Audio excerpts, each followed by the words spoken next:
এই জাদুবিদ্যা সত্য। এবং এখনকার অনেক ভণ্ড যে কবিরাজগুলো বের হয়েছে, এরা জিনকে তাবে করে নিয়ে এই জিনদের মধ্য দিয়ে মানুষের মধ্যে জাদু ছড়িয়ে দিয়েছে, এবং এর ফলশ্রুতিতে বহু পরিবার ধ্বংস হয়ে যাচ্ছে। এই জাদুবিদ্যা সত্য।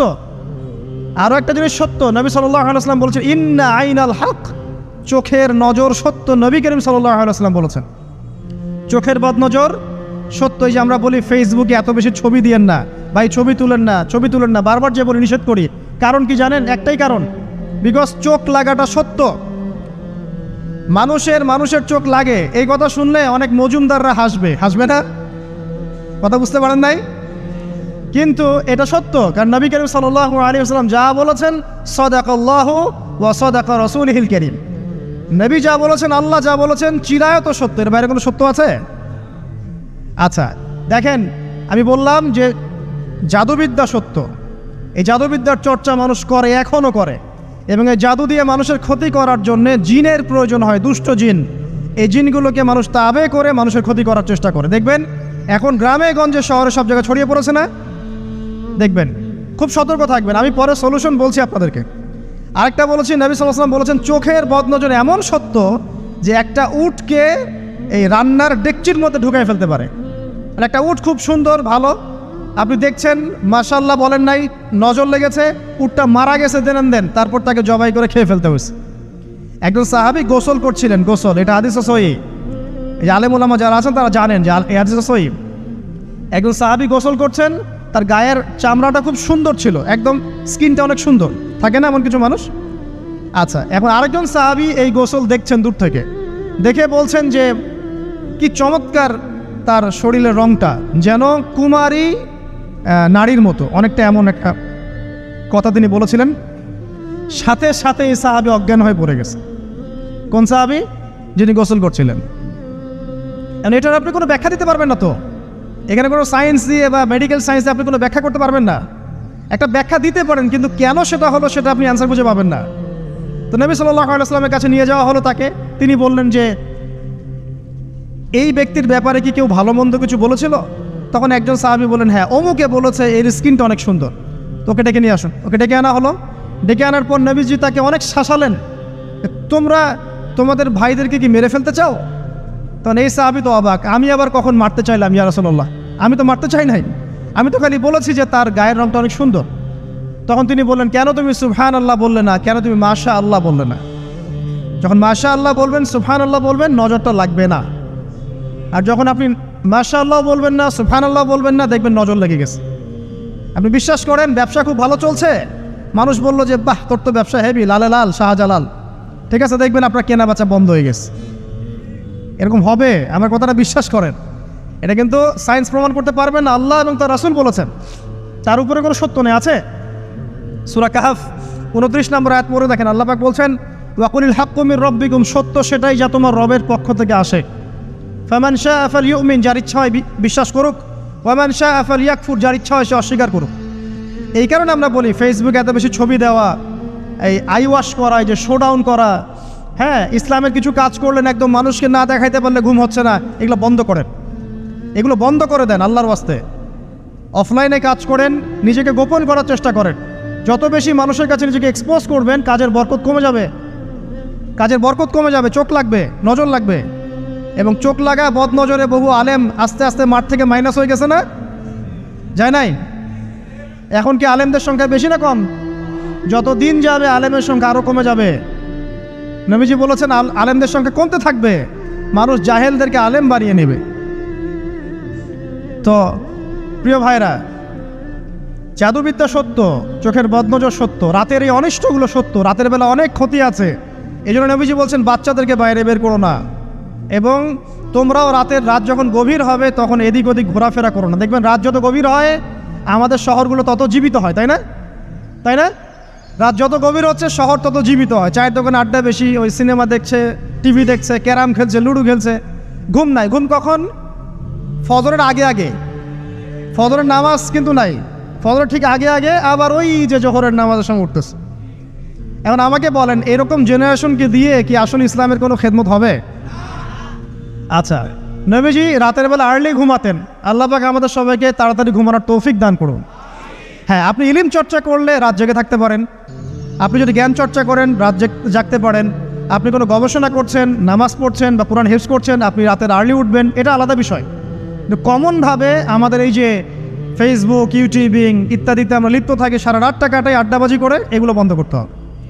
এগুলো বন্ধ না করলে ফিজিক্যালি আমরা মানে সুস্বাস্থ্যের অধিকারী হতে পারবো না। সারা দিনটা আমাদের একটা কি বলবো অলসতার ভাবে যাবে এবং দিনের বেলা কাজগুলো ব্যাহত হবে। এতে করে আমাদের উম্মার এই পুরো বড় যে তরুণ প্রজন্ম আছে এদেরকে আপনি সম্পদে পরিণত করতে পারবেন না। তাই এই সিস্টেমটা চেঞ্জ করা দরকার। নবীজি রাতের বেলা এই সূরা বাকারার শেষে 3টা আয়াত তেলাওয়াত করতেন, আমরা করবো ইনশাআল্লাহ। ইনশাআল্লাহ। আরেকটা আমল বলে দেই, নবী করিম সাল্লাল্লাহু আলাইহি ওয়াসাল্লাম রাতের বেলা সূরা মুলক তেলাওয়াত করতেন। কোন সূরা এটা? কোন সূরা? তাবারাকাল্লাযী বিয়াদিহিল মুলক। কয়টা আয়াত আছে? 30টা আয়াত আছে। নবীজি বলেছেন সাল্লাল্লাহু আলাইহি ওয়াসাল্লাম যে এই সূরা আপনাকে কবরের আযাব থেকে বাঁচাবে ইনশাআল্লাহ। কবরের আযাব থেকে তো ভাই বাঁচা খুব সহজ নাকি? আমাদের মধ্যে এমন কেউ নাই, শোনেন, আমাদের মধ্যে এমন কেউ নাই আলেম জালেম মুফতি মুহাদ্দিস রাজনৈতিক নেতা পলিটিশিয়ান বিরোধী দল জাতি তারপরে যে সরকার দল যে আছে না কেন কবরের শাস্তি ফেস করবে না এমন একটা মানুষ নাই, কেউ নাই পৃথিবীতে। এই যে আপনি দেখছেন ওই যে কি ইসরায়েলের প্রধানমন্ত্রী, ওই রাশিয়ার প্রধানমন্ত্রী, ওই চায়নার সভ্যতা, পশ্চিমা সভ্যতা, এমন কেউ নাই পৃথিবীতে এখন যাকে কবরের শাস্তি ভোগ করতে হবে না। আছে? সবচেয়ে লঘু শাস্তি মানে লঘু চাপ, এটা বলতে গেলে আসলে আমি ভাষা হারায় ফেলি। তারপরে বলছি আল্লাহ পাক আমাদের সবাইকে হেফাজত করুন, আমিন। একজন সাহাবীর নাম সাদ বিন মুয়াজ। কি নাম? নবী করিম সাল্লাল্লাহু আলাইহি ওয়াসাল্লামের সাথে একদম ডান হাত হয়ে যুদ্ধ করেছেন দীর্ঘদিন। বদর তিনি বীর সেনা, উহুদের বীর সেনা, ঠিক আছে। খন্দকের যুদ্ধেও বীর বিক্রমে যুদ্ধ করেছেন। তিনি আনসার সাহাবী, একদম মদিনার নেতা সাহাবী। সব সাহাবী কিন্তু একরকম নন, কেউ ছিলেন নেতৃস্থানীয় সাহাবী, তিনি ছিলেন একজন নেতৃস্থানীয় সাহাবী, ঠিক আছে। সাদ বিন মুয়াজ নবী করিম সাল্লাল্লাহু আলাইহি ওয়াসাল্লাম এত ভালোবাসতেন তাকে, এত ভালোবাসতেন যে তাকে নিজের মনে করতেন যে সাদ বিন মুয়াজ আনসাররা আমার নিজের। চারটাখানি কথা। এই সাহাবীর খন্দকের যুদ্ধে এই যে হাতের এই দিকে সম্ভবত হাতের এই রগের মধ্যে একটা তীর এসে লাগে এখানে, এবং তীরটা তিনি বের করতে গিয়ে রক্তটা ছিঁড়ে যায়। এরপর ফিনকি দিয়ে রক্ত বের হওয়া শুরু হয়।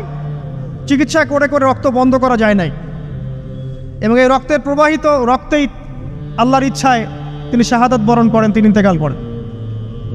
নবী করিম সাল্লাল্লাহু আলাইহি ওয়াসাল্লাম প্রচণ্ড ব্যথিত হন, মানে মনটা তার খুব নরম হয়ে যায় সাদ বিন মুয়াজ রাদিয়াল্লাহু আনহুর জন্য। তো এই সাহাবীর যখন জানাজার নামাজ পড়ানো হচ্ছে, নবীজি বলছেন 70,000 ফেরেশতা তার নামাজে অংশ নিয়েছে। আর এই সাহাবীকে যখন কবরে শোয়ানো হয়েছে, নবী করিম সাল্লাল্লাহু আলাইহি ওয়াসাল্লাম পরে জানিয়েছেন কবরের যে মৃদু চাপ, সাদ বিন মুয়াজ রাদিয়াল্লাহু আনহুর কবরেও সেই মৃদু চাপ দেওয়া হয়েছে। আমি কি বুঝাতে পারলাম ভাই? আমাদের কোনো দাম আছে এখনকার পলিটিশিয়ানদের কোনো দাম আছে? এখনকার সমাজ নেতার কোনো দাম আছে? এখনকার সুদখোরদের কোনো দাম আছে? এই ঘুষখোর দুর্নীতিবাজদের কোনো দাম আছে? আমরা যারা কাঠমোল্লা হয়ে আছি আমাদের কোনো দাম আছে? সাদ বিন মুয়াজ রাদিয়াল্লাহু আনহু যদি কবরের শাস্তি তাকে না ছাড়ে, প্রশ্নোত্তর পর্ব তাকে না ছাড়ে, আমরা পার পাবো? নবী করিম সাল্লাল্লাহু আলাইহি ওয়াসাল্লাম বলছেন সূরা মুলক তেলাওয়াত করো রাতের বেলা, ইনশাআল্লাহ সূরা মুলকের তেলাওয়াত কবরের আযাব থেকে তোমাকে বাঁচান। আর আমাদের তো ভাই কবরে সবাই সাথে যাবে না, গার্লফ্রেন্ড যাবে না, বাপ মা ভাই বোন সবাই যাবে না। একজন ব্যক্তি সুদ খাচ্ছে, জিজ্ঞাসা করে দেখেন কেন খায়, বলবে তার সন্তানের জন্য খায়, তার বউয়ের জন্য খায়, তার মা বাবাকে দেখতে হবে তাই খায়, তাই না? একজন ব্যক্তি ঘুষ খায়, বলবে আমার পরিবারের জন্য খাই। একজন দুর্নীতি করছে, পুকুর চুরি করছে, বলবে দুর্নীতি করছে আমার পরিবারের জন্য খাই, পরিবার ভালো থাকবে। সবার একই এক্সকিউজ যে পরিবার যেন ভালো থাকে, আমার সন্তানরা যেন ভালো থাকে, আগামী প্রজন্মের জন্য কিছু রেখে যেতে পারি, তাই না? এরকম একটা মানুষও কি আপনার সাথে কবরে যাবে? আর এই বোকা মানুষ কেন বোঝে না যে আপনার কবরে আপনাকেই যেতে হবে? তাহলে আপনি কি কারণে অন্যের কারণে নিজের পরকাল নষ্ট করছেন? অন্যের সুখের জন্য আপনি আপনার পরকাল নষ্ট করছেন। সুদ খাচ্ছেন, দিব্যি মায়ের সাথে জেনা করছেন। আপনাদের এলাকায় নাকি সুদের সমস্যা অনেক বেশি। কয়েকটা হাদিস বলে দেই, আমি ওদেরকে আক্রমণ করতে আসি না, আমি শুধু তাদেরকে 3টে হাদিস শোনাতে এসেছি। 1 নম্বর হাদিস শোনেন। আল্লাহর নবী মুহাম্মদ সাল্লাল্লাহু আলাইহি ওয়াসাল্লাম বলেছেন, সুদের পাপের 73টা শাখা আছে। কয়টা? কোনো হাদিসে 70টাও আছে, কোনো হাদিসে 73টা আছে। বলছেন যে সবচেয়ে নিচের শাখাটা হচ্ছে, সুদের পাপের সবচেয়ে নিচের শাখা হচ্ছে যে যেন কোনো ব্যক্তি তার মাকে রেপ করলো, তার মাকে ধর্ষণ করলো। 1 দিরহাম যে ব্যক্তি সুদ খায়, সহিহ বুখারীতে আরেকটা হাদিস এসেছে, সে যেন 36টা মেয়েকে ধর্ষণ করলো। আর আমি একটা কথা বানায় বলছি না, যদি বিশ্বাস না হয় কওমি মাদ্রাসা আছে, আলেম ওলামা আছে, গিয়ে বুখারী খুলতে বলেন, পড়তে বলেন, খালি একবার পড়তে বলেন, দেখেন যদি না থাকে তাহলে আমাকে এর সাথে থাপ্পড় দিয়ে যায়। যদি না থাকে হাদিস এটা, তাহলে আমার গালে একটা থাপ্পড় দিয়ে যায়। আর যদি থাকে তাহলে আল্লাহর রাস্তায় সুদ খাওয়া ছেড়ে দেন। কোনটা করবেন? চ্যালেঞ্জ করবেন? নবীজি বলেছেন, 1টা দিরহাম যে ব্যক্তি সুদ খায়, দিরহাম মানে কি? রৌপ্য মুদ্রা। এটা এখন দেখতে পারবেন না, জাদুঘরে আছে। আপনারা কেমন আছেন সবাই? আজকে ইনশাআল্লাহ তাআলা একটি গুরুত্বপূর্ণ বিষয় নিয়ে আপনাদের সাথে কথা বলবো। ওয়া মা তাওফীকি ইল্লা বিল্লাহ আলাইহি তাওয়াক্কালতু ওয়া ইলাইহি উনীব। বিসমিল্লাহির রহমানির রহিম। আজকে যে টপিকগুলো নিয়ে কথা হয়েছে, আপনারা অলরেডি অনেক কথা শুনেছেন। তো আমি আসলে এই পরিবেশ পরিস্থিতি সম্পর্কে আগে থেকে জানতাম। এখানে আসার পর আমি বুঝতে পারলাম যে আসলে আমরা পারিপার্শ্বিকভাবে কোন জায়গায় আছি। এখন ইনস্ট্যান্ট তো এই বিষয়ে অনেক কিছু বলা যায়, কিন্তু আমি ওইদিকে যাচ্ছি না।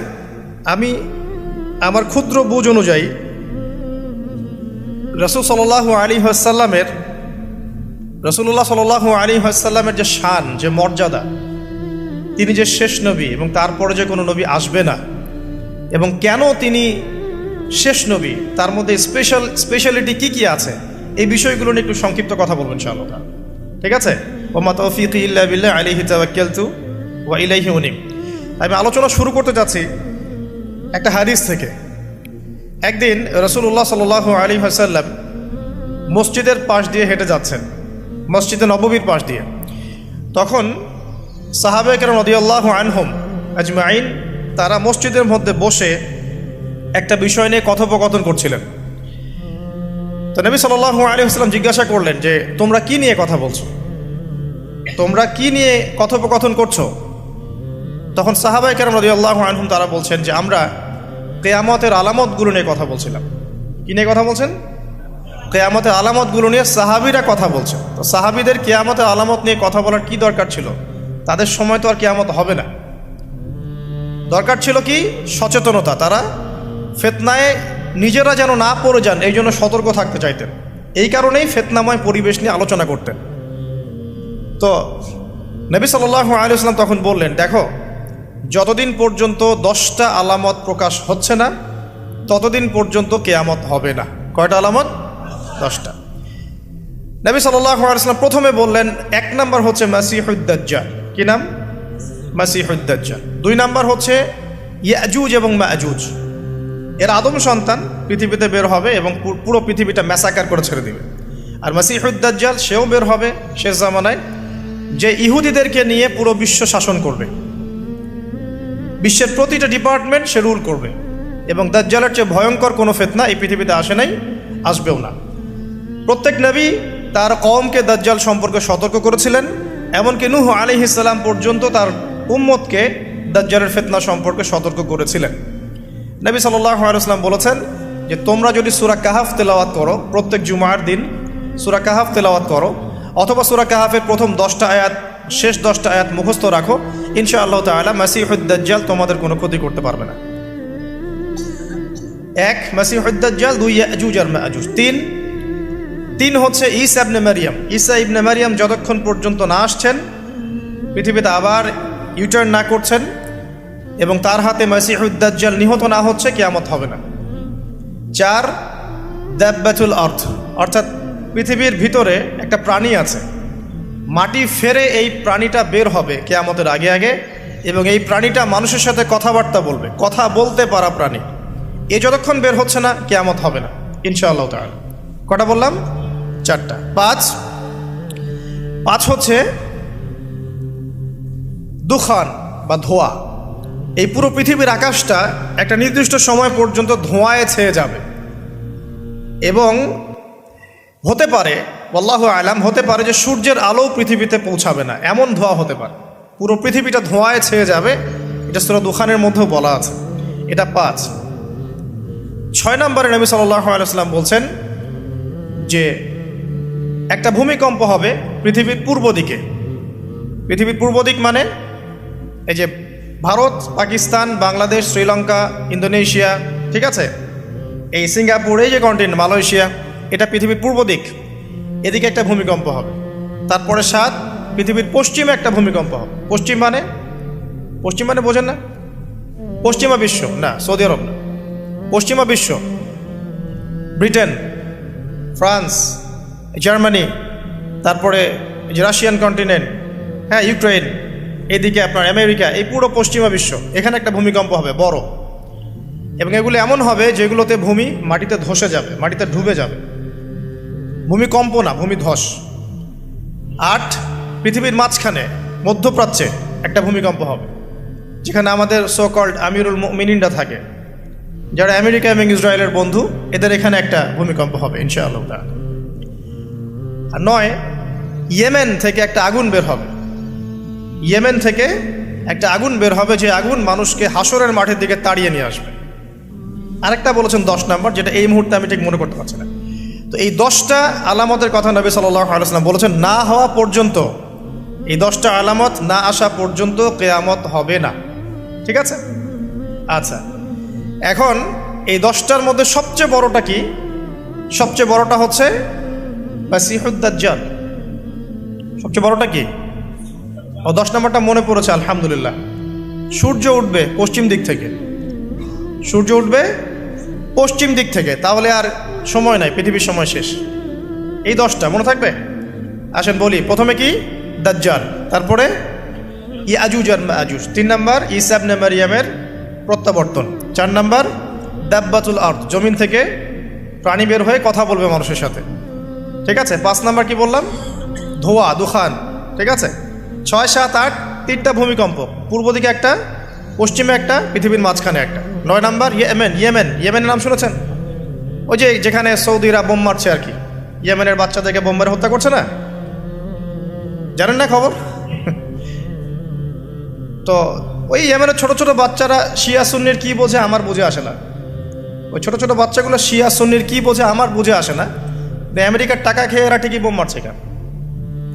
আর এই বোমগুলো তো এরা তৈরি করতে পারে না, আমেরিকার কাছ থেকে কিনে নেয়। তো ওই ইয়েমেন থেকে আগুন বের হবে, সেই আগুন মানুষকে হাসরের মাঠের দিকে তাড়িয়ে নিয়ে আসবে। এবং 10, যেটা বললাম, সূর্য উঠবে পশ্চিম দিক থেকে, তখন তওবার দরজা বন্ধ হয়ে যাবে, তওবা আর করেও লাভ হবে না। 2টা সময় তওবা করে লাভ নাই। একটা হচ্ছে মৌতের যন্ত্রণা শুরু হয়ে গেলে, মৃত্যুর যন্ত্রণা শুরু হয়ে গেলে, আগে পা থেকে শুরু হয়ে আস্তে আস্তে গলার দিকে আসে। হাদিসে যেমনটা এসেছে, সূরা ওয়াকিয়ার মধ্যেও আছে, যে পায়ের দিক থেকে যন্ত্রণা শুরু হয়ে আস্তে আস্তে আস্তে আস্তে এই গলার দিকে আসে, এবং আত্মাটা গলার এখানে যখন চলে আসে, এখান থেকে মালাকুল মউত আত্মাটাকে নিয়ে চলে যান। এবং চোখ দিয়ে তাকিয়ে থাকে মানুষ। রুহটা চলে গেলে মানুষ চোখ দিয়ে তাকিয়ে থাকে, দেখবেন এই কারণে মৃত ব্যক্তি তাকিয়ে থাকে, চোখ খোলা থাকে।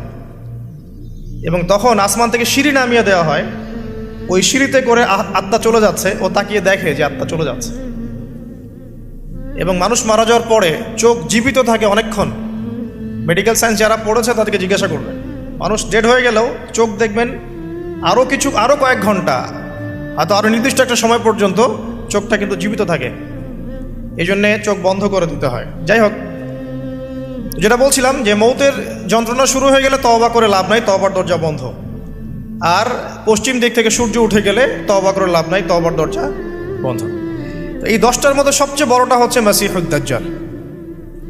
কেন বড়? কারণ নবী সাল্লাল্লাহু আলাইহি ওয়াসাল্লাম নিজে বলেছেন যে পৃথিবীর ইতিহাসে আদম আলাইহিস সালাম থেকে শুরু করে মুহাম্মদ সাল্লাল্লাহু আলাইহি ওয়াসাল্লাম পর্যন্ত এই যে লক্ষ লক্ষ নবী রাসূল এসেছেন, পৃথিবীর এই যে শত লক্ষ বছরের হিস্ট্রি, এর মধ্যে দাজ্জালের চেয়ে ভয়ঙ্কর কোনো ফিতনা আসে নাই। নবী সাল্লাল্লাহু আলাইহি ওয়াসাল্লাম বলছেন, একজন মুমিন ব্যক্তি যদি দাজ্জালকে পেয়ে যায়, সে যেন তার সাথে সাক্ষাতের আকাঙ্ক্ষা না করে, কারণ সে তার সাথে সাক্ষাৎ করলে ঈমান হারা হয়ে যেতে পারে। সে এত বড় ফিতনা হবে, এত বিশাল ফিতনা হবে। এই যে ছোট্ট একটা ফিতনা, সুদ থেকে কি আমরা মুক্ত থাকতে পারছি? সবাই সুদের মধ্যে পড়ে যায় নাই? এই যে মেয়েদের ফিতনা, মেয়েদের যে ফিতনা, বেহায়াপনা, এখান থেকে কি আলেম জালেম কেউ বাকি আছে? সবাই ফিতনায় পড়ে যাচ্ছি আমরা। ফেসবুকে ঢুকবেন, আপনি না চাইলেও আপনাকে দেখা যাবে নগ্ন ছবি দেখতে আপনি বাধ্য হচ্ছেন। টিভি দেখতে বসবেন, আপনি না চাইলেও নগ্ন ছবি দেখতে আপনি বাধ্য হবেন। এই যে ফিতনা, বাঁচতে পারছি না, সুদ থেকে বাঁচতে পারছি না, বেহায়াপনা থেকে বাঁচতে পারছি না। পর্নোগ্রাফি থেকে কেউ বাঁচতে পারে? যে কেউ ফোন চালায় দেখবেন পর্নোগ্রাফির ছবি চলেই আসবে, নগ্ন ছবি চলেই আসবে। আলেম জালেম এভরিবডি আসবেই। তারপরে আপনার মাদক, এই মাদকের ফিতনা থেকে কি সবাই বেঁচে থাকতে পারছে? এরকম অনেক ফিতনা আছে যেগুলো থেকে মানুষ চাইলেও বাঁচতে পারছে না। আমরা হয়তো বাইরে দাড়ি টুপি পাগড়ি জুব্বা লাগিয়ে ঘুরছি ঠিকই, কিন্তু আমরা এরকম সামাজিক ফিতনাগুলো থেকে কেউই সেফ না। এই যে আপনাদের এলাকায় যে ফিতনাগুলো ছড়িয়ে পড়েছে, আস্তে আস্তে বাড়ছে না? এমন ফিতনা বেড়ে যাচ্ছে। তো এগুলো যদি আমাদেরকে গ্রাস করে ফেলতে পারে, তাহলে এই পৃথিবীর সমস্ত ফিতনা একসাথে করলেও দাজ্জালের ফিতনা সমান হবে না। আমি কি বোঝাতে পারছি? পৃথিবীতে চলমান যত ফিতনা আছে, ব্যক্তিগত ফিতনা, পারিবারিক ফিতনা, সামাজিক, অর্থনৈতিক, পলিটিক্যাল, সব ফিতনাগুলো এক জায়গায় করলেও মাসিহুদ দাজ্জালের মতো ভয়ঙ্কর হবে না। এই জন্য নবী সাল্লাল্লাহু আলাইহি ওয়াসাল্লাম বলছেন, দাজ্জালের চেয়ে ভয়ঙ্কর কোনো ফিতনা আসেও নাই, আসবেও না। প্রত্যেক নবী আলাইহিস সালাম তার কওমকে এই ফিতনা সম্পর্কে সতর্ক করতেন। এমনকি এক্সাম্পল দিতে গিয়ে নবী সাল্লাল্লাহু আলাইহি ওয়াসাল্লাম বলছেন, নূহ আলাইহিস সালাম, ওই কত বছর আগের নবী, তিনি পর্যন্ত তার কওমকে দাজ্জাল সম্পর্কে সতর্ক করেছেন। সে কোথায় আছে? সে পৃথিবীতেই আছে। তার কি জন্ম হয়েছে? উত্তর হ্যাঁ, তার জন্ম হয়েছে। সে কি এখন আত্মপ্রকাশ করেছে? উত্তর না, সে এখনো মানুষের রূপে আত্মপ্রকাশ করে নাই। সে কাদেরকে নিয়ে বিশ্ব শাসন করবে? উত্তর, জিউসদেরকে নিয়ে, ইহুদিদেরকে নিয়ে। দাজ্জাল কাদেরকে নিয়ে বিশ্ব শাসন করবে? ইহুদিদেরকে নিয়ে। আমার কথা কি বোঝা যায়? নবী সাল্লাল্লাহু আলাইহি ওয়াসাল্লাম বলেন, সে এত বড় ফিতনা, সে 40 দিন পৃথিবীতে বিচরণ করবে। কয়দিন?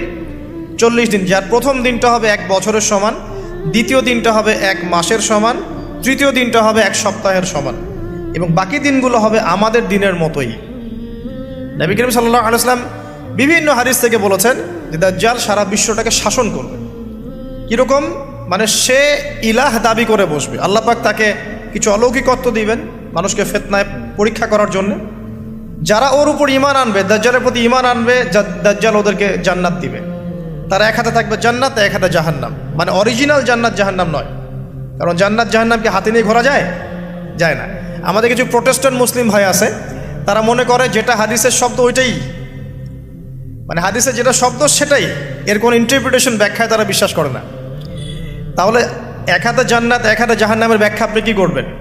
সত্যি সত্যি কি হাতে জান্নাত জাহান্নাম নিয়ে কেউ ঘুরতে পারে না। মানে কি? মানে হচ্ছে যদি কেউ দাজ্জালকে অনুসরণ করে, তার আনুগত্য করে, দাজ্জাল তাকে জান্নাতের নাজ নেয়ামত দিবে, পৃথিবীতে নাজ নেয়ামত দিবে।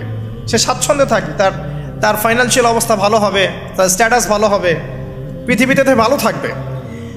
আর যদি কেউ দাজ্জালকে অস্বীকার করে, তার বিরুদ্ধে দাঁড়ায়, তখন দাজ্জাল তাকে অত্যাচার করবে, অন্যায় করবে, জুলুম করবে, তার অবস্থা পৃথিবীতে হেয় প্রতিপন্ন হয়ে যাবে। জান্নাত জাহান্নাম। দাজ্জাল এর বাহন হবে একটা গাধা। নবী সাল্লাল্লাহু আলাইহি ওয়াসাল্লাম বলছেন, সেই গাধার লম্বা প্রশস্ত কান থাকবে, যেই কানের নিচে কত হাজার মানুষ আশ্রয় নিতে পারবে। তো এখন এটা কি সত্যিকারের গাধা? দাজ্জালের কানের কথা বলা হচ্ছে, এই কানটা কি সত্যিকারের কান? যার নিচে এমন কোনো গাধা কি আছে বড় কানওয়ালা যে আকাশে উঠতে পারে? এমন কোনো গাধা কি আছে যে আকাশে উঠতে পারে, যার বড় কান আছে, যার কানের নিচে হাজার হাজার মানুষ আশ্রয় নিতে পারে? আছে? নাই। তাহলে নিঃসন্দেহে এটা বাস্তবিক গাধা বোঝানো হচ্ছে না, বোঝানো হচ্ছে এমন কোনো বাহন যেটা আকাশ ফ্লাই করতে পারে এবং এত অত্যাধুনিক হবে যার পাখার নিচেই হাজার মানুষ আশ্রয় নিতে পারবে। এয়ারক্রাফট হতে পারে, আল্লাহু আলাম। আচ্ছা, আলোচনা হয়তো অনেক হাই স্কেলে চলে যাচ্ছে, আমি একটু কমাই নিয়ে আসি। এক কথায় সংক্ষিপ্ত করে বোঝেন, দাজ্জাল পুরো বিশ্বটাকে রুল করবে, শাসন করবে। ঠিক আছে? কাদেরকে নিয়ে শাসন করবে? কাদেরকে নিয়ে? ইহুদিদেরকে নিয়ে। আচ্ছা, ইহুদিদের মধ্যে দুটো ভাগ আছে। এক ভাগ হচ্ছে সত্যিকার অর্থেই কিছু কিছু ক্ষেত্রে তারা তাওরাত, এই যে জাবুর, ইনজিল, এগুলোর প্রতি একটু মানে অনুগত আর কি। আরেকগুলো আছে বেশিরভাগই এরা হচ্ছে বদ প্রকৃতির। এরা এই পৃথিবীতে, সারা পৃথিবীতে জায়নিস্ট মুভমেন্ট ছড়িয়ে দিয়েছে এবং তারা বিশ্বের প্রত্যেকটা ডিপার্টমেন্ট নিয়ন্ত্রণ করা শুরু করেছে এখন। এবং তারা সারা বিশ্বর যত সেন্সিটিভ ইস্যুগুলো হচ্ছে এর পিছনে কলকাঠি নাড়ে আর। এখন যদি কাউকে মনে করেন আপনাকে যদি বিশ্ব শাসন করতে হয় এবং আপনার সাথে কিছু অনুসারী থাকে, তাহলে আপনাদেরকে কিছু কাজ করতে হবে তো। আমার কথা বোঝেন। মনে করেন যে আমি বিশ্ব যদি শাসন করতে চাই, তাহলে আমার তো কিছু মানুষ লাগবে, লাগবে না? লাগবে। আচ্ছা, তারপরে আমার তো একটা ভূখণ্ড লাগবে, লাগবে না? একটা দেশ লাগবে না? একটা সার্বভৌমত্ব লাগবে না? আমাকে পৃথিবীর সমস্ত অর্থনৈতিক বিষয়গুলো নিয়ন্ত্রণ করতে হবে না? কারণ ইকোনমি নিয়ন্ত্রণ করতে না পারলে কি ওয়ার্ল্ডকে শাসন করতে পারবে? মনে করেন ওয়ার্ল্ডের ব্যাংকিং সিস্টেম, ইকোনমিকে কেউ নিয়ন্ত্রণ করছে না, সে কি রুলিং স্টেট হতে পারবে? শ্রীলঙ্কা, সে কি বিশ্বের রুলিং স্টেট? সে কি বিশ্বের অর্থনীতি নিয়ন্ত্রণ করে? বরং সে তো দেউলিয়া হয়ে গেল, তাই না? আমেরিকা, ইসরায়েল, ওরা কি দেউলিয়া হয়েছে? না। তারা কি বিশ্বের অর্থনৈতিক বিষয়কে নিয়ন্ত্রণ করে? করে। চায়না, তারা কি দেউলিয়া হয়েছে? তারা কি বিশ্বের অর্থনীতি নিয়ন্ত্রণ করতে পারে? পারে। তো এক কথায় বোঝেন, আপনাকে যদি রুল করতে হয় সারা ওয়ার্ল্ডকে, প্রথমত আপনার একটা ল্যান্ড লাগবে, একটা কিছু মানুষ লাগবে আপনার, এবং সেই মানুষগুলো রামসাম যদুমধু হলে হবে না, সেই মানুষগুলো হতে হবে সবচেয়ে বুদ্ধিদীপ্ত মানুষ, ট্যালেন্টেড মানুষ, যারা পৃথিবীর সব কিছু নিয়ন্ত্রণ করার যোগ্যতা রাখে। সায়েন্টিস্ট লাগবে আপনার ইকোনমিস্ট লাগবে, আপনার কলামিস্ট লাগবে, মিডিয়ার পার্সন লাগবে, পলিটিশিয়ান লাগবে, সূক্ষ্ম বুদ্ধিসম্পন্ন মানুষ লাগবে। এই মানুষগুলো কি তারা জোগাড় করতে পেরেছে? পশ্চিমা সভ্যতা পেরেছে? আচ্ছা, আর কি লাগবে? আপনার নির্দিষ্ট ভূখণ্ড লাগবে, এবং ভূখণ্ডটা স্বাধীন হতে হবে, কারো পরাধীন হলে চলবে না। ইসরায়েল কি স্বাধীন হয়েছে?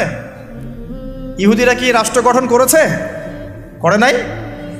আপনারা তো খবরই রাখেন না দেখি। ইহুদিরা কি রাষ্ট্র গঠন করে নাই? কত সালে বলেন? সুবহানাল্লাহ, এমনি হবে না। 1948-এ তো রাষ্ট্র গঠন তো অনেক আগেই হয়েছে। 1948-এ তো সে জানান দিয়েছে, কিন্তু রাষ্ট্র গঠন অটোম্যানদেরকে হারানোর পরেই হয়েছে। যখন প্রথম বিশ্বযুদ্ধ হয়ে গেছে, তারপরে অটোম্যান এম্পায়ারদেরকে হটিয়ে তারা তো রাষ্ট্র মোটামুটি দখল করেই ফেলেছে। তারপর আস্তে আস্তে রাষ্ট্রের আয়তন বাড়িয়েছে। মাত্র 1948-এর দিকে এসে তারা পুরো বিশ্বকে জানান দিয়েছে আমরা একটা পুরো রুলিং স্টেট হতে যাচ্ছি আপকামিং। তো যাই হোক, তারা রাষ্ট্র কায়েম করেছে। আপনাকে সারা ওয়ার্ল্ড রুল করতে হলে প্রথমত আপনার স্টেট লাগবে, স্টেট ওরা কায়েম করে ফেলেছে। আপনার স্টেটের রাষ্ট্রের সার্বভৌমত্ব দরকার আছে, এটাও ওদের হয়ে গেছে। আপনার সারা ওয়ার্ল্ডকে রুল করতে হলে সারা বিশ্বের ইকোনমিক সিস্টেম, অর্থনীতি নিয়ন্ত্রণ করতে হবে, তারা সেটা করেছে। ওয়ার্ল্ড ব্যাংকের মাধ্যমে করছে, IMF এর মাধ্যমে করছে, আরও বিভিন্ন সংস্থার মধ্য দিয়ে তারা ওয়ার্ল্ডের ইকোনমিক সিস্টেমটাকে নিয়ন্ত্রণ করে ফেলেছে। আপনি এর বাইরে যেতেই পারবেন না, এমনভাবে নিয়ন্ত্রণ করে ফেলেছে আপনি এর বাইরে যেতেই পারবেন না। এবং আরও কি দরকার? ম্যান পাওয়ার, জনসমষ্টি দরকার। এই জনসমষ্টির জন্য তারা ইউনাইটেড নেশনস ফর্ম করে ফেলেছে। আপনি ইউনাইটেড নেশনসের বাইরে যেতেই পারবেন, কেউ পারবে না। এখনকার এই রাষ্ট্রের, এই বিশ্বের কারো পক্ষে সম্ভব না। এর বাইরে গিয়ে কিছু করা কারো পক্ষে সম্ভব না, করতে গেলেই শেষ করে ফেলাবে। আর কি দরকার? আপনার সারা ওয়ার্ল্ডের মিডিয়া, প্রযুক্তি নিয়ন্ত্রণ করতে হবে। মিডিয়া নিয়ন্ত্রণে না থাকলে আপনি ইসলামকে আর মৌলবাদী, সন্ত্রাসী ধর্ম বলে প্রচার করতে পারবেন না। তো মিডিয়া নিয়ন্ত্রণ করতে হবে। মিডিয়া অলরেডি নিয়ন্ত্রিত ওদের, সমস্ত বড় বড় মিডিয়া ওদের হাতেই। আর কি লাগবে আপনার? টেকনোলজি। এই যে আপনি গুগল চালান, অ্যাপেল ইউজ করেন, এইটা ওইটা করেন, ফেসবুকিং, ইউটিউবিং, সব কিছু ওদেরই। আর আমরা মনে করি ফেসবুকের মধ্যে দিয়ে আমরা দিন কায়েম করে ফেলাবো একেবারে। মানে ইহুদি খ্রিস্টানদের প্ল্যাটফর্মে আইসা ওর মধ্য দিয়ে আমি চাচ্ছি দিন ইসলাম প্রতিষ্ঠা করে খেলাফত কায়েম করে ফেলাবো একেবারে। কত বড় বোকা! এটা মাছ ধরার জাল বিষয় রেখে দিছে একটা।